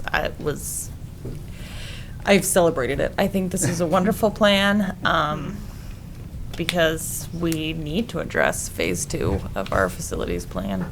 And we also know that voters have some referendum fatigue. So I love being able to explain that, you know, we can be aggressive and go after these second and third phases of our long-range facility plan without making it be a big burden to taxpayers. A big drastic change, I guess is what I mean by burden. Go ahead. I was watching the city council meeting last night, and they had hired a consultant to come in saying, what is Oshkosh going to be? What kind of houses are there going to be in Oshkosh? And it was interesting. They talked a lot about new, younger family homes. And I'm just wondering if that's something we're taking into consideration. Right now, we're looking at we're not growing, but they're putting together a consortium at the city level to look at all different types of housing. And I think that's important that we understand what our community may be looking at as far as development, because they were talking about development consortiums and, you know, who's going where. And I just think that's a piece of the puzzle that we don't want to be left out of. Yeah, I would agree with that, and definitely, you know, we'll continue to connect with the city on that and keep our eyes on that. You know, that will do nothing but help us. Right. You know, as you have more property value, you know, from our standpoint, as we're looking at it, it's going to be that's going to have a positive impact as we're moving forward. I'll just say also, I think it's important. So I appreciate the chart, because I think it's important to be able to project. You know, moving a plan that's on the shelf to something that's actionable, like requires dollars and cents to be put on it. So again, there'll be a lot of conversations, and this is over a 10-year period of time. But I think it's important to realize also is that not only does this get us pretty close to our endpoint within the next 10 years. So as we'd be thinking about, you know, our kindergartners right now, we'll be reaping the benefits of this, right? And you can see kids that in our system currently that'll be reaping the benefit of this over time. It's also important, I think, from my perspective and Drew's perspective and Dave's perspective, to think about this as what's the 100-year play, right? When we talk about Bell Phillips and being around for 100 years, this also puts us on a consistent rhythm of being able to have renovations and repairs that are manageable in our system with the number of schools that we'll have. As David mentioned, we'll right-size our schools through these plans. It's also important to make sure that we have a long-range maintenance plan to be able to keep them up to speed. What I don't want is a group of people in 80 years to be thinking back on us and being like, why didn't they just do it like this? Like we're handcuffed now because we've got to go back, we've got to tear down schools, we have to do all of that stuff. This plan is going to help prevent that moving forward as we're going. So there's certainly an extension beyond the 10 years, but I think I appreciate your work on this because I think this is really important to be able to right now be able to put out in the public, knowing what this board can do to help move this forward, and then knowing what our commitment is over the next 6 to 10 years to make this happen. I think it's really important for our community as we're moving forward. So. Lots of questions. We'll go with Mr. Wright, then Ms. Carlin. Did you have a question? I guess I don't have so many questions as to, well, I guess I could phrase them as questions. One, this plan is aggressive, right? But this plan keeps a relatively stable mill rate, right? It would complete 80 to 90% of our facility needs. It wouldn't put us at a great advantage facility-wise as far as academics, athletics, and extracurriculars, right? It would greatly reduce our maintenance cost that we saw in slide 1, which was 120 million before and those projections were before crazy inflation spiked. So that might be 140, who knows how many million. So it's aggressive, but my questions are, it does meet all of that criteria. Yes. Right? Yes, it does. All right. I phrased it that way. Question. On page 16, we have a fantastic diagram that outlines the age and the additions of each of our existing schools. And it begins with Reed, built in 1880 with 7 additions. My question is this is the cost adjusted from 2017 to 2026? I guess I'm not understanding what the final end means there. Basically, what they did is they took the cost to do the facilities in the 2017, and they forwarded them the estimated cost that it would be in 2026. So let's take Reed, for example, $2.7 million would grow to about a $3.9 million cost in 2026. Assuming 5% a year. Assuming 5%. Yeah, that's and that's only 3. Yeah, because right, it's which so is where old. we are right now. Okay, thank you. I also had a question about the enrollment rates. And so Dave, you shared with us that they got it right. And just that despite the pandemic, our enrollment is not affected. I believe you and everything, but I want to reiterate that I think that's kind of unbelievable, right? When we say that they predicted despite the pandemic and we stayed on track, but. Yeah, I looked at it 3 or 4 times because the first time I saw it was just an interesting enrollment report. And then the second time, like, well, how could they hit the target? But they did. They did, And that's partly because our enrollment is more. It's more. If they were here, they could explain it 100 times better than I could. But the factors that they pull are hard factors in terms of demographics that don't bend easily. So it's easy for them to kind of say, well, unless something miraculously changed, this is where Oshkosh is going to be. It's fascinating. Liz, Mr. Carnes, and then Ms. Herzog. Yeah, Dr. I did have further comment than just the chart. Are we ready to discuss the whole slide deck and whole conversation? Because I'm going to, I guess. We're always ready. Okay. I didn't know when I made my first comment if we were ready for full information. I mean, the only, we just have a final slide. Yeah, that would be the last piece of it. So our final ask on this is we have 2 resolutions coming forward at the end of the month to get this plan to actually come to fruition. The first one is a resolution to pay off the callable debt for $2.1 million. That really is something that we need to do, and it saves the taxpayers the money, as we stated earlier. The big one is putting the resolution for the borrowing $42 million on a 5-year note, which is going to be the key to making everything on this work and getting that paid off within a 5-year structured payment rather than a typical 20-year bond. That really is the linchpin of this whole finance plan. So that will be our asks coming forward at the next board meeting. Yes, so like I said earlier with the graph, I really support this because it helps us be aggressive and move towards phase 2 and phase 3. And I think it will help the taxpayers to feel like we're using our resources well. Some of the questions I have, I'll start with so that was one of the really positive things I had. I wrote down here at the bottom of my notes, this section's called Dave quotes because you said a couple things that I just really liked and struck me.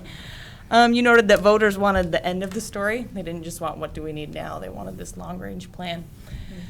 And that really resonates with me, that I feel like that's what we owe our community, to tell them the vision of where we're going years from now.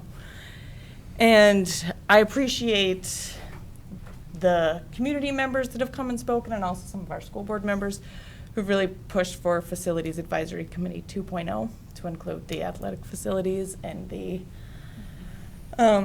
fine arts centers, where that was kind of what was missing with the whole story, right? So I appreciate that that's being added now. I do have some questions about adding that, some wonderings. You'd also said that making cuts, in reference to the track decision, that making cuts that are worse for education spaces was not an option, that it's better to make cuts on that, which I agree with and understand that, so I appreciate you kind of addressing our concerns there earlier.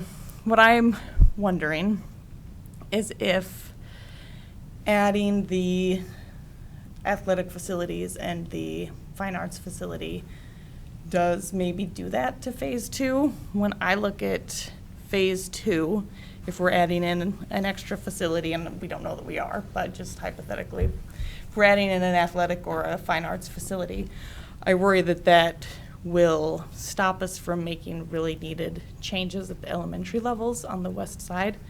When we look at Oakwood Elementary, for example, at the time that we get to the phase 2, it'll be almost 80 years old. And it's already had 4 additions, and just the improvements was estimated at $6 million, but then we'd also be doing an addition, which would be a 5th addition. And personally, from spending a lot of time in that school, it's very choppy. Some of the additions, I'll speak here as a teacher. I taught at multiple different schools, and there are optimal designs for how to deliver education to students. And one of the schools I taught at was open concept, which is what we have at Oakwood and Shapiro, and that is not an optimal design. So it's hard for me to see that we wouldn't be redoing those schools and making them, what I see as the optimal design is like our Traeger, where schools sections have wings, or Jefferson, Oak Lawn, the new Webster, where there's levels and it's a big rectangle.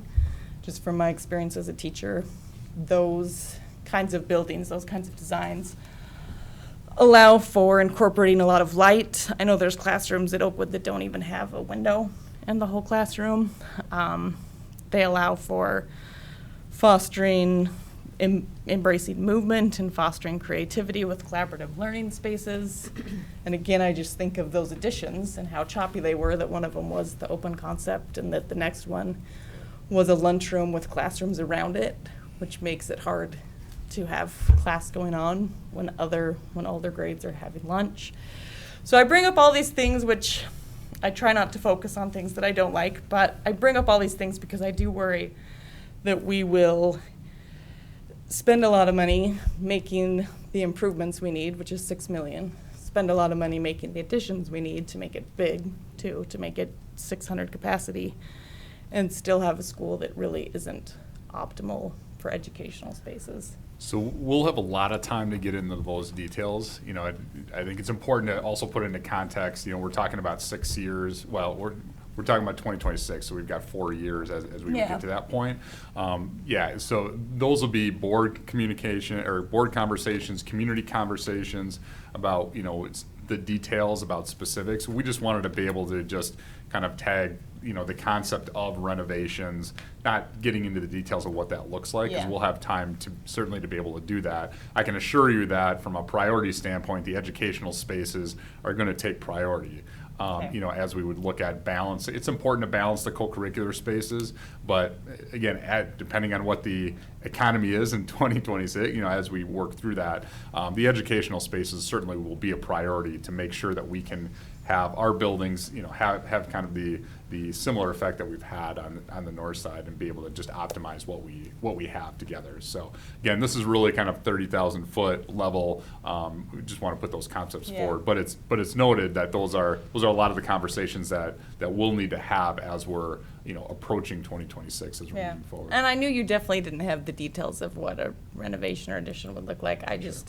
These conversations are our opportunities as a board to try and shape what direction we go in. And I just feel like it's really important to note, for me, for an equity standpoint, because like you said, we'll have 2 new north side elementary schools that are optimal education spaces, which would be 50% of the elementary schools. And I think we owe it to every neighborhood to, make that same educational space priority for our elementary students, even though I know how much our high school students also need athletic facilities and fine arts centers. Yeah, so there'll be certainly a balance, and that's why, again, as we were, looking at a number like 150 million, for example, to be able to have enough room to do, a little bit of both potentially, that provides us with some space to have those conversations. So we'll see how that plays out, but it's good points. All right, thank you. Hold on. Oh, yeah. Mr. Carnes, Mr. Herzog, Mr. Herzog, and then Mr. Rubin. I agree with you when you talk about, Dr. Gunlock, you clarified not removing anything from the educational spaces at Bell Phillips Middle School. While I didn't like the decision, that clarification really struck me as well, that's not a place where we take that money from. And so, especially with the other opportunities. Ms. Carlin, you made a comment, but and I agree with you in some sense, and I'm intrigued when we run the numbers and find out that our district's where they thought we'd be, but I do think COVID still did affect that enrollment a little bit, and so I think we could be higher than that, but I still agree with you that when you look at the number and they hit it on the head, the only thing is we would be higher than what they projected, which would be wonderful. And so I think there's opportunities to bring that back, which leads me into my last point. So glad that we had Katie here tonight, because when I hear all this stuff, I just see and think about the opportunity that we have to get that out, to the community, to the public, so that they can see what the story is and what we can do even better when we saved money earlier in the year from the taxes and we did last year. Just all that stuff. I just see opportunities for our communication to get that out and blast that out to the community so that it makes it a lot easier when it does come time for the next one, that this information has already been shared and we're on top of it. We're not trying to, just tell a story to get, that done, but everybody is aware of what our plan is, so. Sure. Dr. Herzog. Thank you. I'm very much in favor of this plan. I like the fact that it's holistic. It takes a big picture approach. We're looking at new construction. We're also looking at upgrading older facilities, and we're also looking at facilities for athletic and arts.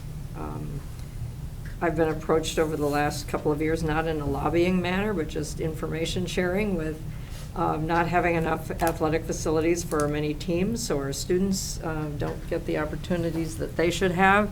I've had coaches, especially baseball or softball, talk to me about how they practice on blacktop parking lots. That's just not right. I should say correct. You're Mr. Right, so I shouldn't use that term. Once in a while. I look at these, I look at slide 16, and I'm fascinated by that in terms of looking at 4 schools built in the 1950s. To put that into perspective, they were most likely built for the children of the baby boomers, men, women who served in World War II. Many of whom would be retired by now. Even some of those students who entered those schools in the years when they first opened are very likely retired by now. And my parents always had the view that that education was important, and that they knew that previous generations had supported building or constructing schools for them and their siblings. And so when they were asked by the school district to support a referendum, they would do that because it was their turn. For those of us who don't have children, we still have a stake in how well all of our students are educated, because a better educated citizenry leads us to better economic possibilities. Those two are intertwined, in my view, the economic development of a community and the education system, and making sure, again, that all of our students are college, career, community, and I would add civic ready. It's important because no matter who you are in the community, you're going to probably have someone who came through the public schools who's going to be your nurse or your physician's assistant or your plumber or your electrician. And so even if you don't have children in school, it's important that all the kids are educated well, because you're going to interact with them. They're going to take your order in a restaurant. They're going to maybe help you when you're in the nursing home. And so there are lots of reasons for people to be supportive of the education system. I also am struck by the fact that our quote-unquote new high school is 50 years old. And as we were talking earlier about open concept, that was a real popular design back in the 1970s. So North was constructed then, as was Shapiro. For those of you who weren't affiliated with North when it first opened, that was an open concept. They put in a lot of walls over time. They didn't always have doors on classrooms. But it is so critical that we pay attention to how we educate students today as compared to students who were in the 1950s, when we didn't have the graduation rates we have today, where we didn't have the students going on to technical college or four-year universities that we have today, or into apprenticeships. And so one of the things I think that we've learned from the COVID experience is how different educating our students is and will be moving forward.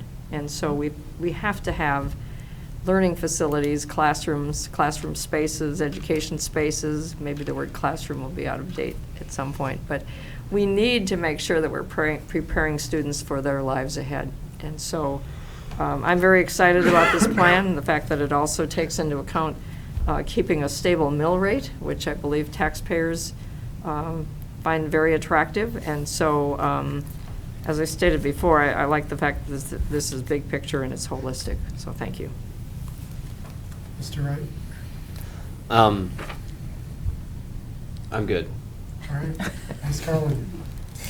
Back to slide 16. I can't get enough of it. So I just want to point out, though, in terms of being transparent, like, this is the ultimate in transparency. And I want to clarify that I'm seeing this correctly.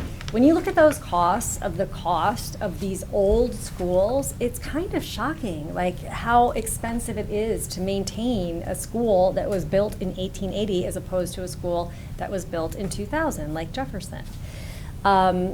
So I'm pointing that out. Is that a correct assessment? And so why are they so expensive to maintain these old buildings? I mean, I know it's the boilers, it's electric. I'm saying it out loud to be in terms of being transparent, because we do love our old schools, but they are very, very expensive to maintain because they need things like new boilers, new electric, new et cetera, and you know all of this more than I do, but I think this is, in terms of transparency, this tells the story the best, is these schools are expensive.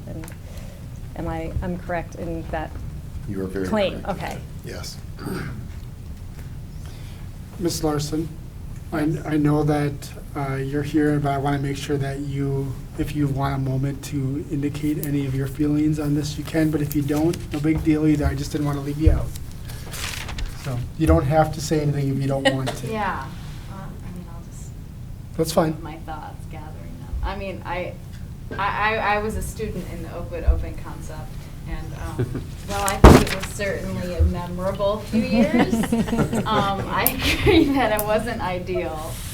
But yeah, I'm open to hearing everybody's. One thing I actually was wondering about was I know that a lot of school districts receive money from like local companies and like that sort of stuff, and has like Oshkosh like has the OASD like received those kind of grants? Are we like seeking those kind of grants? Like I know we have Oshkosh Corp there. I know they donate a lot to the university, but is that something that we've ever kind of pursued?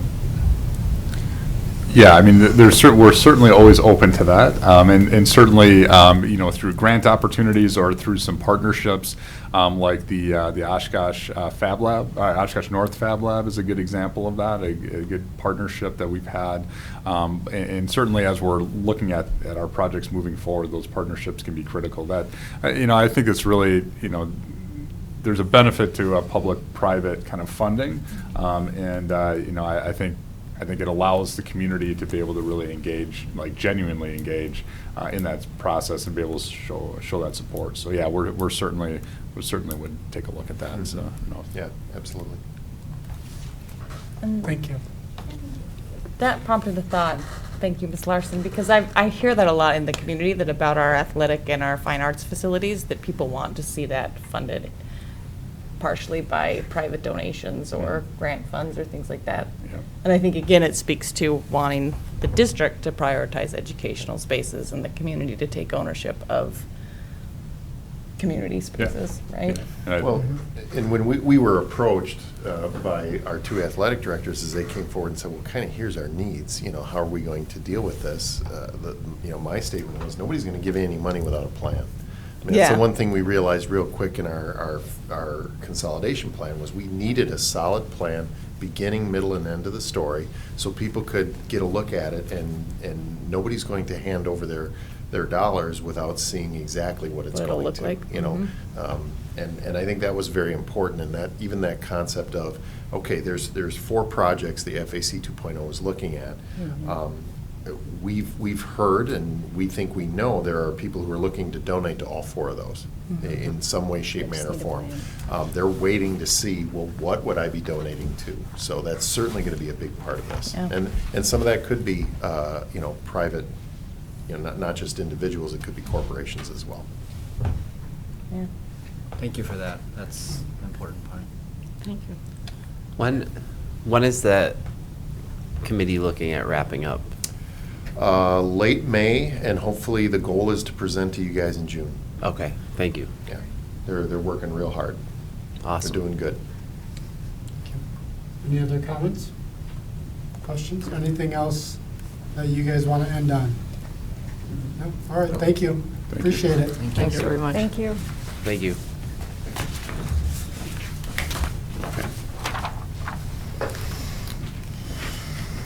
Next up, we have an individually considered resolution. I'm going to read it, and then I will look for a motion in a second. It's resolution number 1. It reads, to be it resolved that the Oshkosh Area School District Board of Education approve Myron Construction as the general contractor for the Val Phillips Middle School project as filed with the Secretary of the Board of Education. So move. Second. Moved by Herzog, seconded by Wright. We are open for discussion.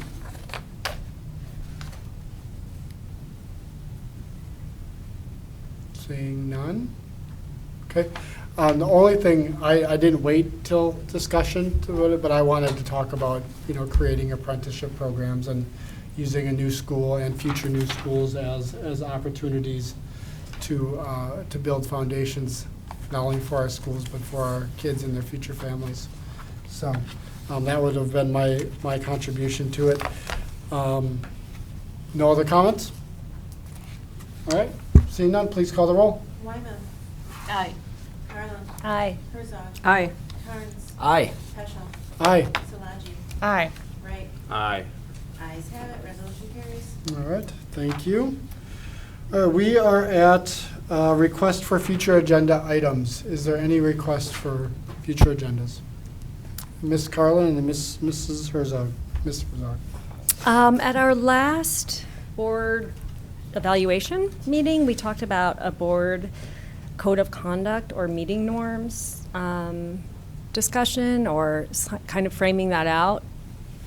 Is that already on the future agenda in some way, capacity? So let me address that, because I still need to come back to the final report and meet with Dr. Okay. Davis and Dr. Herzog in regards to the next steps that we're going to take with that. And I Okay. haven't had a chance to do that yet. Okay, I thought about it because in our packet tonight, it had a good kind of, Yep. an article about a code of conduct, and we had talked about that and as part of our board self-evaluation, so, Okay. thank you. Sounds good. Thank you. Was there another item? Nope. No? Okay. Yes. Be great to get Katie back when it's appropriate with a hiring strategy and Sure. whenever that is, but I want to stay on that one. Yep, yeah, that'll be a June or July type of thing, according to her timeline, so. we'll work through Wonderful. Anything else? Yes, Dr. Herzog. Thank you. During our self-evaluation conversation last week with Patty Vickman and Cheryl Stinsky, it was evident that the board felt that we could do a better job with new board member orientation. And so I'd like to see that either on a future agenda item as a full group, again, meeting with Patty and Cheryl, or perhaps allocating that to the Policy and Governance Committee, because I do see it as a governance issue for that group to maybe meet with those two consultants and then bring a recommendation back for the total board. Sure. Go ahead. I almost wonder if you're gonna, like if there would maybe be, as long as we're talking about board orientation, like if future student reps could have like a short orientation before going on to. That's a great idea. Sure. Like, I Yeah. think that would, especially Cool. helping with like language and Very that good. kind of Yeah. stuff, Good and how thinking. things run. Okay. That's a great idea. Good. Anything else? Okay. Then I would, any announcements? Just good luck to Oshkosh North tomorrow in sectionals against Ashwaubenon. Absolutely. Good call. Annika has one. Oh, go ahead. Announcement. So, this, I guess this is more like for staff, but also for like administrators. This summer, I'm going to be hosting a panel on civic education at the Wisconsin Educators Summer Summit in Eau Claire. So, if any staff or board members or administration are interested in coming, Great. they're Do you- Invite they're us. welcome. Annika, do you have information that you could send us I as far as do. like date and location? and that Yeah, kind of thing? yes, I'll Great. do that. Okay, great. We'll Congratulations. make sure we distribute that, so. Thank you. Congratulations on that. Yeah, that is wonderful. cool. All right. Any more announcements? Seeing none, I would entertain a motion to adjourn. Move to adjourn. Second. This list. Moved by Carlin, seconded by Solaji. Please call the roll. Carlin. Aye. Herzog. Aye. Kearns. Aye. Peschel. Aye. Solaji. Aye. Wright. Aye. Weiner. Aye. Good meeting. Thank you. I didn't mean to put you on the spot like that. Oh, I just I wanted to include you. No, that's okay. I actually was wondering like Okay. how I would, like, because I've been wondering about that for a while.